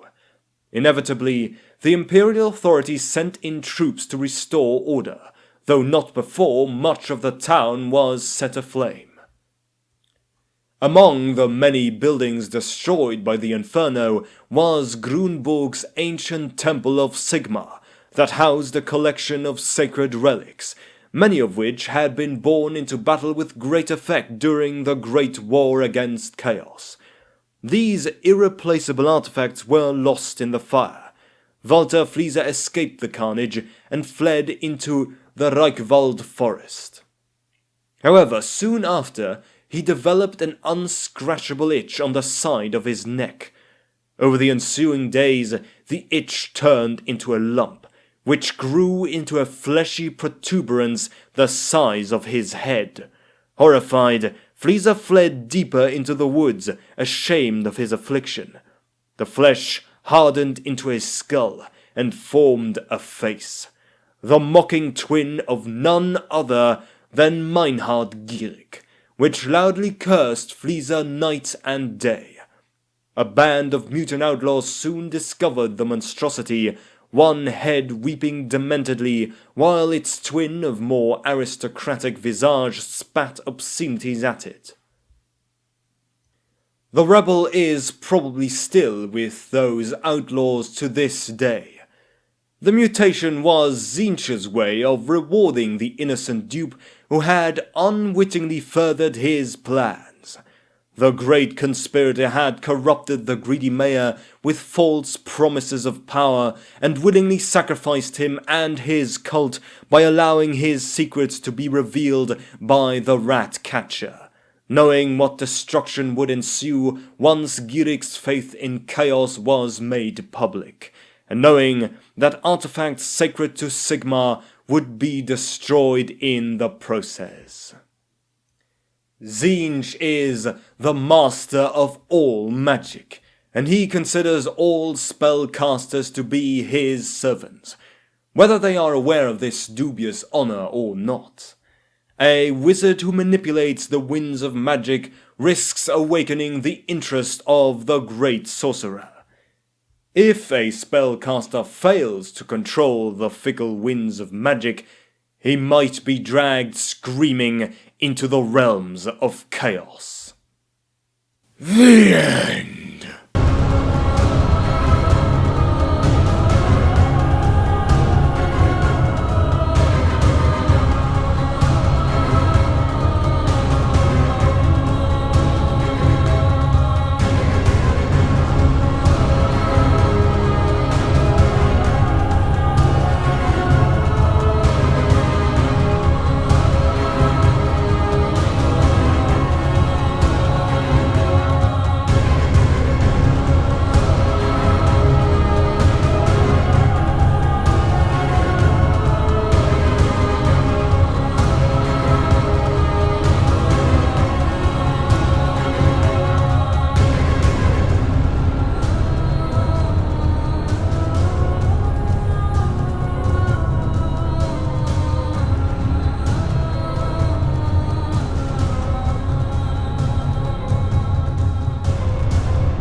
The Lord of Flies will eat your eye when at last your breath gives out, and if you cry before you die, he'll kill you with the gout. A children's rhyme from Ostland. The one thing that binds all mortals, from the crude tribesmen of the northern wastes to the refined aristocrats of Altdorf imperial court, is that every one of them is subject to illness, gradual atrophy, and eventual death. They are bound to a world where nothing is permanent. In future aeons, even the great Faustschlag upon which Middenheim is built will be worn away to dust. Most civilized folk hide from this fact by finding solace among immortal deities in stone temples that emphasize the illusion of eternal permanence. However, there are some who fully embrace their mortal condition and offer their souls to the Chaos God who embodies this mouldering state, NURGLE, the Lord of Decay. NURGLE's worshippers can be said to be the most joyous of mortals, but it is the insane glee of those who have resigned themselves to damnation. NURGLE is depicted as an immense monster, whose scabrous flab is the hue of decomposing flesh. His paunch, swollen with corpse gas, spills stinking organs, and a legion of demonic mites play among his entrails and suckle the discharge streaming from his sores. Fat flies hum around his antlered head. His blubbery, postulated face wears an amiable smile of contentment. His sacred number is 7, and his symbol incorporates a triangle of 3 circles, representing the unending cycle of birth, suffering, and death. Mythology represents the Lord of Decay dwelling within a dilapidated fortress mansion located in the realm of chaos, the infernal abode of the ruinous powers that exists beyond mortal concepts of time and physical matter. Within the crumbling walls of his workshop, beneath a mildewed ceiling. Within the crumbling walls of his workshop, beneath a mildewed ceiling sagging with damp, NURGLE toils before a steaming cauldron. He beams with excitement as he mixes strains of pox and fever to create a poisonous stew of pestilence. For although every known disease infects his monstrous body, he is obsessed with creating new ailments. When he is satisfied by his efforts, he pours the concoction into the grate below, and chortles with happiness as he watches the nauseating plagues rain down upon the world. He is most generous in bequeathing his diseases to mortals, all of whom he regards with great affection, and he ensures that rich and poor alike share the rotten fruits of his labour. NURGLE is not a god of destruction. He cherishes all life. The spluttering of the newborn babe is as dear to him as the slithering of the maggot hatched in his gut. It is simply unfortunate that the most prevalent forms of life, the unseen worms, viruses, and bacteria, are so inimical to all the others. See the withered crops, the wasted cattle, the people stricken with the 7 plagues. Trust not the quackeries of the liege doctors, but take up the hammer of Sigma, and let us martyr our stinking corpses for the glory of the Empire. The rantings of Silas, the prophet of doom. Thousands of years ago, before the coming of chaos, the godlike Old Ones governed the world and shaped it with powerful sorcery. This epoch is now forgotten, except in the most ancient and obscure myths of the High Elves, or in faded inscriptions within the mysterious temple cities of Lustria. The Old Ones dwelled in these temple cities, guarded by lizard men and served by amphibious minions, the Slaan, who shared their potent abilities. They created other servitor races, including the ancestors of elves, dwarves, and men, though these races have no knowledge of this truth. This world was but an outpost of the Old Ones' vast empire, and they traveled to other worlds via a stellar portal constructed at the northern pole. Beyond this gate existed a chaotic ether, inhabited by malevolent things, not quite real and not quite unreal, formed of extreme emotions and base concepts: wrath, lust, flux, and decay. They greatly desired to enter the realm of mortals and feast on the fears of the fragile creatures that dwelt there. For millennia, the Old Ones kept this peril at bay with runic wards, but one day their defenses shattered, the gateway collapsed, and raw chaos poured into reality. The explosion spat gobbets of condensed chaos matter across the globe, and these meteorites mutated life wherever they landed. A huge chunk of this warpstone was hurled into orbit to join the world's original moon. The nascent race of mankind was corrupted, many twisted into vile beastmen. The tribes of the north were warped in mind and body and offered fealty to the Chaos Gods in return for survival. The tribes of the south fled to the forests and caves for safety.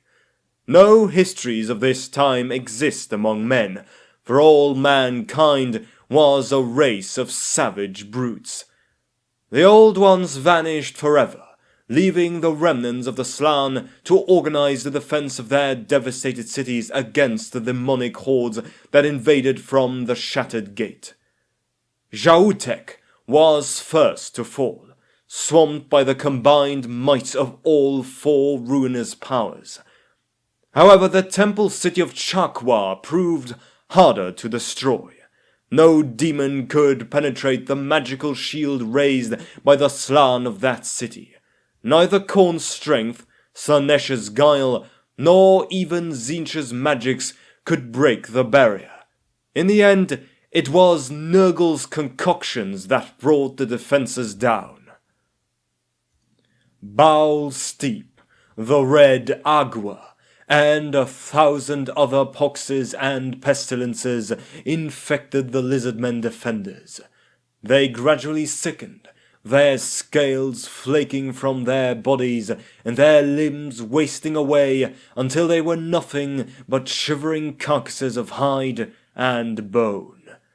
The magic of the Slaan could not save them from the Plague Lord's diseases, and they too withered, croaking feebly as their flesh erupted with foul, cankerous lesions.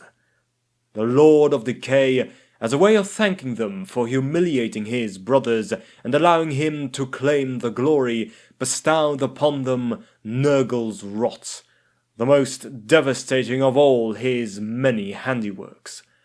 The fall of Chakwa was NURGLE's greatest victory in the first Chaos Wars, and the taste of the power he would hold over mortals for millennia to come. Meanwhile, in Ulthuan, the High Elves' mastery of magic helped them weather the storm, and in the old world, the dwarfs emerged unscathed from their mountains to battle the armies of chaos. For decades these races fought at the edge of defeat until the High Elves performed the ritual that sucked the howling winds of chaos from the world. Without this chaotic power to sustain them, the demonic legions weakened and were hurled back to their insane realm. However, the golden epoch of the Old Ones was gone forever, replaced by an era of conflict and strife where the Chaos Gods plot to conquer the mortal lands. When Nurgle entered the world, he found it ripe with fecundity. He was irresistibly drawn to the rhythmic beat of life, but could not resist manipulating and twisting nature for his own amusement. In the ordered cosmos of the Old Ones, disease and suffering were virtually unknown. Slann, lizardmen, elves and dwarfs, their first creations, are even today long-lived creatures, little affected by disease and the ravages of old age. However, mankind was created at the cusp of the disaster and was not only imperfectly formed, but subject to the full corrupting power of chaos. They were sorely affected not just by mutation, but also by Nurgle's meddling with the natural order of things. Legends among the Chaos tribes tell how 1,000,000 new forms of life blossomed at the Plague Lord's will. All the viruses, parasites, and venomous pests, both great and small, that bring misery and death to the mortal realm. Every time we pull out a body from a house that's been ravaged by the plague, we sense his presence. Whenever I find some blighter face down in the street, covered in sores, and we have to either haul him to the physician or the grave, I know that he's there. Each time I hear rumors of the green pox making its way towards the city, I know that the Lord of Pestilence is laughing at us. From one Dieter of Middenheim, a random street sweeper. In the legends of the Chaos tribes, Nurgle affects a garrulous air of over-friendliness towards his brother gods, but his benign nature masks his real opinions. KHORNE's reckless urge to destroy upsets him, for Nurgle has a patient and nurturing heart. SLAANESH's indolent nature disgusts the Plague Lord, who is always feverishly busy in his workshop.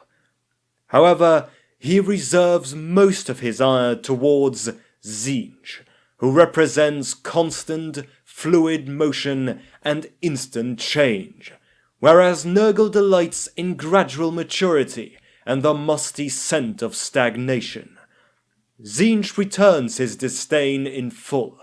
When Nurgle's chaotic garden intrudes into TZEENTCH's bordering realm, the minions of the Lord of Change sear the vegetation with magical fire. Plague bearers shuffle forth to protect the garden, and what begins as a dispute over a few stray tendrils of scabrous ivy escalates into a full-blown demonic conflict that can last for centuries. The myths of the northern tribes tell of an eternal game played by the four ruinous powers, TZEENTCH, KHORNE, SLAANESH, and NURGLE, each brother trying to dominate his siblings. Nurgle, obsessed with his ceaseless photid experiments, seems to care little about the great game, and when he meets to parley with his brothers at the infernal court of Covenant, he is always portrayed as a talkative buffoon. Yet his enthusiastic humour subtly undermines the plotting and politicking of the other gods. It drives KHORNE to an unthinking fury, disturbs TZEENTCH's insidious train of thought, and distracts SLAANESH from his scheming. Meanwhile, Nurgle's own intrigue spread slowly, like a contagious fever. The Great Game's chessboard encompasses both reality and unreality. In the realm of chaos, demonic armies loyal to each ruinous power clash in unending battle at the borders of their territories. Yet these wars come to naught, as each god is well defended within their home. Though the walls of Nurgle's mansion look fit to collapse, they have never been breached. A vast garden, always vibrant in autumnal splendor, surrounds his fortress. The swampy ground sucks trespassers to their doom, and the overgrown plants form dense thickets of flesh-tearing thorns and venomous leaves. The air resonates with the drone of flies and is heavy with choking spores from slimy, misshaped fungi. Centipedes, slugs, and 1,000 other poisonous pests infest the decomposing mulch. Nurgle's leprous demons stalk the garden, quick to necrotize the flesh of intruders with their plague swords. However, it is within the mortal world that the vital moves of the great game are played. In the Chaos Wastes, savage men worship Grandfather Nurgle as a deliverer from the very diseases he inflicts upon them, for he grants loyal followers freedom from the suffering of their afflictions. Some tribes and warbands dedicate themselves to the Lord of Decay, nurture and spread his plagues, and war against those who refuse to exalt him above other deities. The ruinous powers play out their game among the northern wastelands, soaking it crimson with carnage. Although Nurgle's Chaos Warriors and Champions are not as bloodthirsty as those of KHORNE, or as cunning or agile as those of TZEENTCH and SLAANESH, they are highly resilient fighters. It is difficult to kill someone whose diseased flesh shrugs off pain. And yet, the battles in the Chaos Wastes are just a prelude to the real focus of the great game. The ruinous powers expend most of their efforts trying to destroy the civilized realms. The Empire is their greatest prize, for it is the most populous, wealthiest, and most powerful nation.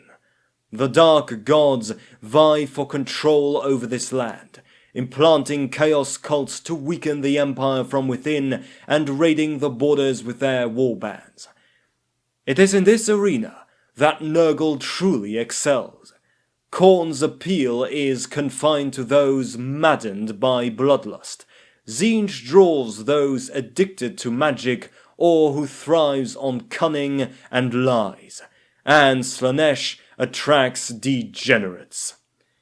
In contrast, all mortals eventually feel Nurgle's presence. The Lord of Decay is a patient player, for it takes time to brew his plagues, but his influence gradually spreads throughout the world. Nurgle's cults rot the Empire's core, weakening the strength of the Emperor's armies and the morale of his civilian subjects by disseminating disease. A single cough can lay low an imperial general where feats of arms have failed. A sneeze can decimate an entire town. Where subtle measures fail, cultists can rip apart the veil between reality and the realm of chaos, summoning Nurgle's demons to lay waste with their contagions. As pestilence grips the world, Nurgle's power eclipses that of his brother gods. However, while the ruinous powers compete against each other, they can never defeat the steadfast Empire individually. More than 200 years ago, they buried their differences and almost succeeded in overrunning the old world with their armies. Only the courage of Magnus the Pious and the blood of the brave men and dwarves who fought under him thwarted the Dark God's ambitions. Now, the Empire enjoys a new golden age. But the ruinous powers have decided to set aside their game again, and have chosen a single champion to represent them all. Archaon, the Lord of the End Times. Having united the tribes of the Chaos Wastes, Archaon's gaze now turns to the lands of the south, and his dreams are filled with blood and fire. I had a lucky escape. Some handgunners came with a priest of Sigmar to board up me front door, and when I asked them what they were up to, they said it was under the plague laws. Well, I had a bit of the sniffles, and me wife, Hilda, had been poorly for weeks, so the priest says, "Hans Brown, by imperial decree, you are hereby ordered to stay." "Well, no," says I. "I'm Felix Brown. Hans Brown lives next door." Of course, I never saw my unfortunate neighbor again.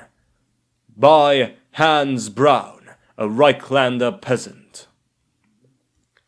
Nurgle is the god of pestilence and disease, and so is it not surprising that all the sickness which inflicts the world is generally from him. Plague and pestilence have swept across the old world in wave after wave since before the time of Sigmar. Whether an outbreak targets people, livestock, crops, or all three, it brings death and suffering and can have a long-reaching impact upon the welfare and prosperity of the peoples of the continent. In the Empire, there are countless rumors of diseases crossing the southern sea on ships from Araby, arriving upon the northern shores in crippled plague ships, brought across the mountains by trade caravans, carried through the forests by beastmen, or erupting as if from out of nowhere within the great cities. The most famous and most severe outbreak was known as the Black Plague. It occurred several centuries ago. The plague destroyed entire towns and villages. So many people died that they were left unburied, or heaped in mass graves of plague victims. It took hundreds of years for the old world to recover, but the ramifications can be felt even today. The very words Black Plague can bring fear. The skeletons of some ruined villages long claimed by the forests surely still remain undiscovered, where entire populations were stricken by the plague. Nowadays, cities are often the places where plague is feared the most. The filth and the crowds mysteriously seem to help diseases spread. Outbreaks occur sporadically, potentially decimating the population of a single city before disappearing. In 2300 IC, there were reports that the entire city of Mousillon in Bretonnia was virtually wiped out by an outbreak of the Red Pox. Some physicians fear it can only be a matter of time before something similar strikes an imperial city. Because of the potential for utter catastrophe from even a single outbreak, much work has been done by some of the Empire's finest minds in an effort to prepare for the worst. The cults of Verena and Shalia have worked closely to this purpose, attempting to discover new cures and techniques. This is certainly an exciting time in imperial history for progress in such research. All sorts of theories have been put forward on the nature of diseases, their cause, and how they are spread. The popular miasmatic theory proposes that many ailments are spread by bad smells.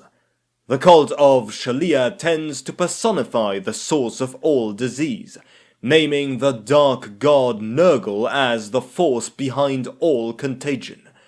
Others disagree, and say whatever Nurgle is, he only manipulates diseases that are already in existence.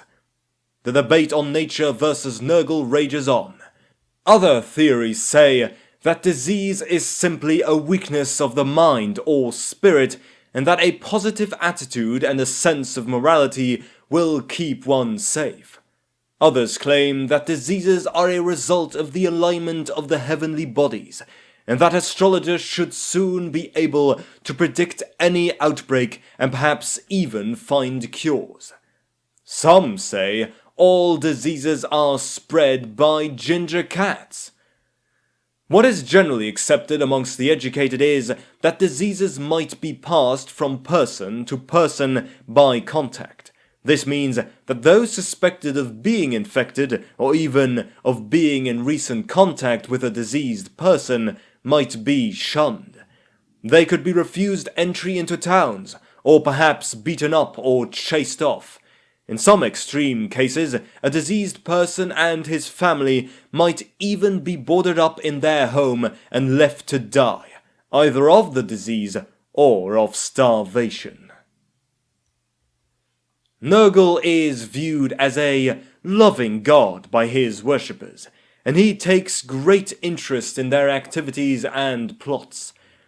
Particularly favoured followers receive the worst of his diseases and plagues, and often become twisted monstrosities from terrible mutations.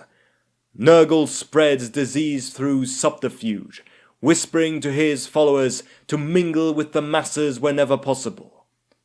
He is not averse to warfare, and sees it as an excellent vehicle for allowing new plagues to fester in the wake of terrible wounds, ruined crops, and tainted water. It is said he whispers in the ears of the wounded on the battlefield, offering them an eternal, if rotten, life if they give in to his call. Nurgle takes great pride in blessing healers and physicians, helping them to understand the true beauty of plague. He loves beauty and beautiful things, being attracted to such things first. He never wants to destroy, but rather to improve, to instruct, and to reveal the hidden wonders of disease. Of course, his nature tends to rot and decay those objects he fancies, but such effects are acceptable, since Nurgle sees glistening decay as an enhancement to its natural beauty. Nurgle's primary symbol is 3 spheres stacked in a triangle shape, which scholars ascribe as being akin to pustules, buboes, or other symptoms of disease. The chosen of Nurgle often find this symbol growing on their festering skin. Other symbols include flies, tentacles, open maws, and disgusting chalices. His sacred colours are sickly greens, yellows, and browns. Followers don filthy, vomit-encrusted rags and tattered clothing in his colours, adorned with rotting limbs and bits of diseased flesh and skulls. They often carry soiled banners before them as they wander the old world, looking to spread his blessings. Nurgle's sacred animals are the fly, the maggot, and the carrion crow, though all creatures that feast on the decayed dead or spread virulent plague are favoured in his eyes. Animals that are on their last legs due to plague are often sacrificed to Nurgle and left to rot in the wells or food stores of the healthy. Followers of Nurgle have few real strictures, other than to spread disease and despair throughout the world. His teachings are as follows. Seek out new corruptions as they are blessings and signs of Father Nurgle's blessings. Instruct the world in the bounty of Nurgle's love. Be not stingy with his gifts and share them wherever you can. Search for beauty in all things, and when found, celebrate it. And when beauty is found, perfect it by sharing the blessings of Nurgle. Pity those who follow the Lord of Change, for they know not the true meaning of exquisiteness. Never fail to bestow unto them the greatest of gifts, sharing with them the essence of your afflictions. It's in your holy books, or even written in the stars. They are inscribed on your very flesh, each gangrenous wound, Each itching boil, each suppurated abscess illuminates the majesty of the true master of the world. The Confessions of the Heretic, Adolphus Grimma, before the Temple of Sigma. It is not the incessant warring between demonic armies in the realm of chaos, or even the epic clash of champions among the tribes of the Chaos Wastes, that truly enthuses NURGLE, but the conflict against the unconquered nations of the mortal world. Of all the races, humans intrigue NURGLE the most. High elves and wood elves perplex him, for they are long-lived and unblemished by age, and are blessed with a natural resistance against disease.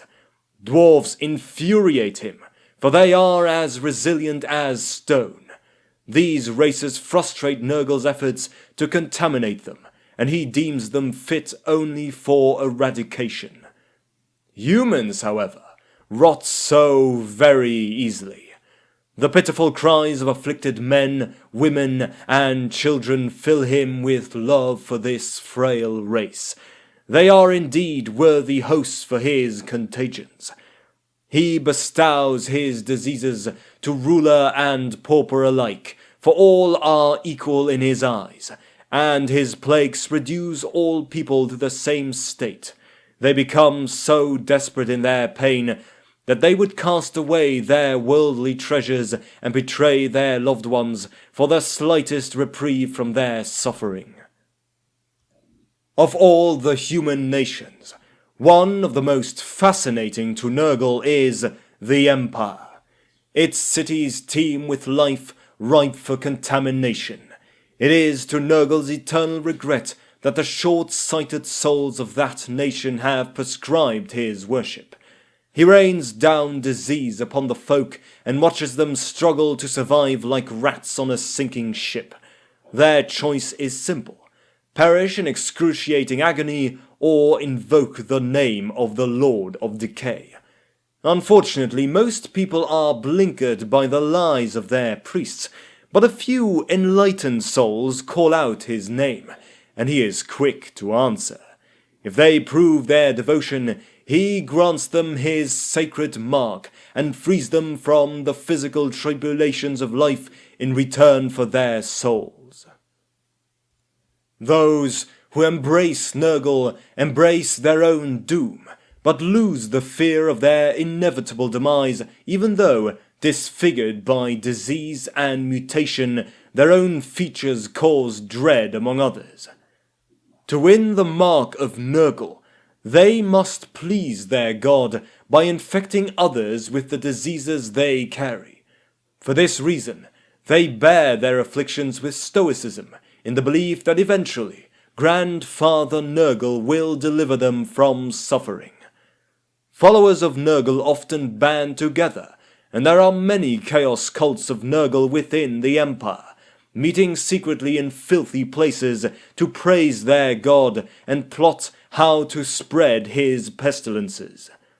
Some are well established, recruiting new members from among the sick and desperate, those who yearn to cling to life by any means necessary.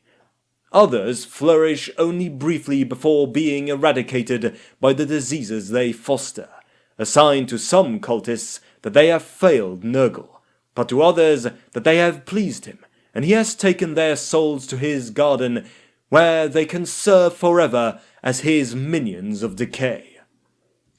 Favorite recruiting grounds for cultists of NURGLE include hospices, leper colonies, and filthy slums, anywhere that the diseased congregate. Influential cultists may even be able to sidle to the bed of a sick aristocrat and whisper promises of deliverance to their fevered patron behind the backs of his physicians.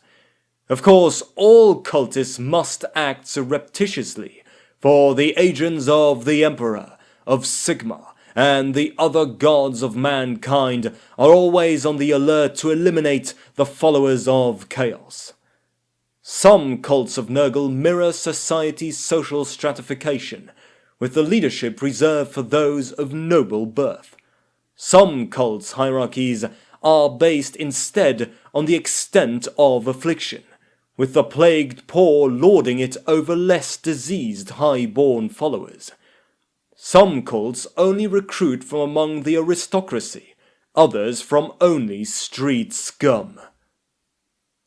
Many compete with each other, jealous for Nurgle's favour, and may even undermine the plans of rival cults of Nurgle. Nurgle's cults also operate in direct confrontation with those of the other Chaos gods, particularly those of TZEENTCH, who Nurgle teaches his worshippers to despise. However much this petty infighting amuses Nurgle, his main obsession is to corrupt those loyal to the Empire and the Imperial gods. Should the Empire fall to anarchy, other nations will soon follow, and the old world will be ripe for invasion by the Chaos hordes mustering in the north. To this end, the cults of Nurgle contaminate from within. When woodworm burrows into the oak beams that support the walls and roof of a proud mansion, the entire edifice will eventually collapse. Likewise, the cultists of the Plague Lord worm their way into Imperial society, spreading disease and thwarting those who try to stem infection and sickness. Cultists who have influence in society, the bureaucrats and advisors, use subtle means to spread Nurgle's gifts, such as ensuring that basic civic amenities, drains, sewers, and midden heaps are neglected, causing rampant sickness amongst the population. Other cultists secretly infect water supplies or food stores, or simply wander among the crowded city streets, passing their illnesses to everyone they meet. The armies and garrisons of the Empire are favorite targets, for disease can cripple a fighting force long before a battle is fought. A major obstacle to the efforts of a cultist of Nurgle is the repulsiveness of his ailments, which are difficult to hide, and many of the god's most favoured servants develop mutations as a further reward for their loyalty. Although such cultists are proud of their bodily deformities, if they cannot hide them, then they cannot operate within society, for their mutations will draw the attention of the witch hunters, or a lynch mob of terrified peasants or townsfolk. Thus, many senior cultists of Nurgle are forced to hide themselves away, and use newly initiated members less afflicted by decay to perform tasks among the public. Where subtle means of corruption are ineffective, some cults prefer direct action. Although Nurgle is not as powerful a sorcerer as TZEENTCH, a source of great jealousy to the Plague Lord, he does possess great mastery over the winds of magic, and imparts his ability to his most deserving followers. Those who dabble in the sorcery of the Lord of Decay can inflict disease and pestilence by magical means, and do so to blight and cripple their enemies, as well as to reward their followers with fresh ailments. Some cult leaders delve into rare grimoires, possession of which earns the death penalty in the Empire, and learn rituals to raise magical squalls that can spread deadly plagues far and wide. Many folk blame such warlocks and witches when crops fail, famine strikes the land, or when epidemics ravage entire regions, leaving rotting corpses in their wake. Cultists who have mastered the arcane rituals of their god might also try to invoke Nurgle's demonic minions from the realm of chaos. Demon summoning is a risky practice, for uncontrolled demons are wont to destroy their summoners. Ceremonies are long and complicated, and successful rituals are few and far between, but devastating in the extreme. It was a cult of Nurgle, the Order of the Septic Claw, which caused an infamous catastrophe in Altdorf way back in 924. The crumbling ague swept throughout the city, causing great loss of life, but the cult discovered that the priests of Shalia were close to finding a cure. They performed the necessary rites and caused an unending swarm of nurglings to pour from the cauldron in the center of their infernal circle. The tiny demons killed thousands of citizens and piled on top of the temple of Shalia, which collapsed under their weight, crushing the priests inside and destroying all hope of a remedy. The nurgling infestation disappeared as quickly as it had come. Nothing is known of the fate of the cultists. Were it not for the ministrations of the priesthood of Shalia, physicians, barber surgeons, and other healers, the empire would have fallen to Nurgle's plagues long ago. The followers of Nurgle despise these meddlers and hatch plots to disrupt their work or even to murder them. For almost every disease Nurgle concocts, somehow these mere mortals discover a cure. In popular folklore, the goddess of mercy, Shalia, is Nurgle's arch-enemy, thwarting his every move.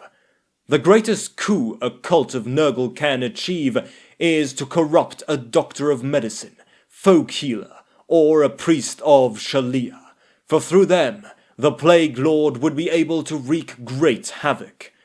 Nurgle's bitterest enemies in the Empire are the witch hunters of Sigmar, who stop at nothing to eradicate all chaos worship.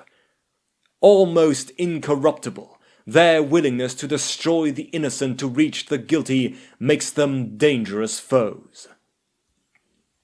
Most cults of Nurgle go to ground at the mere hint of an investigation by witch hunters. Yet these diligent servants of Sigmar can often sniff out even the most cautious chaos cult, and will condemn its members to torture, a swift trial, and consignment to a blazing pyre. The followers of Nurgle have few allies, for none but the most insane would want to expose themselves willingly to their contagions. However, among the highest echelons of Nurgle's cults, there are a few who have dealings with the secretive rat men known as Skaven. An urban myth to most citizens of the Empire, the rat men reveal themselves to few humans.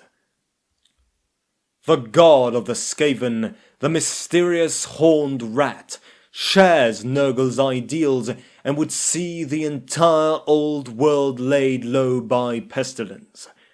Sometimes the Skaven make an alliance with the servants of the Lord of Decay, manipulating his followers to further their own schemes. An unwary cult leader who allies with these creatures is likely to meet a grisly death when he is no longer of any use to them. Usually, however, Skaven avoid contact with the cults of Nurgle, knowing that they may be seen as rivals, not allies, and only interfere when the cult's ambitions obstruct their own. As to how Nurgle regards the children of the Horned Rat, nobody knows, as there are no tales or legends where the two come into contact.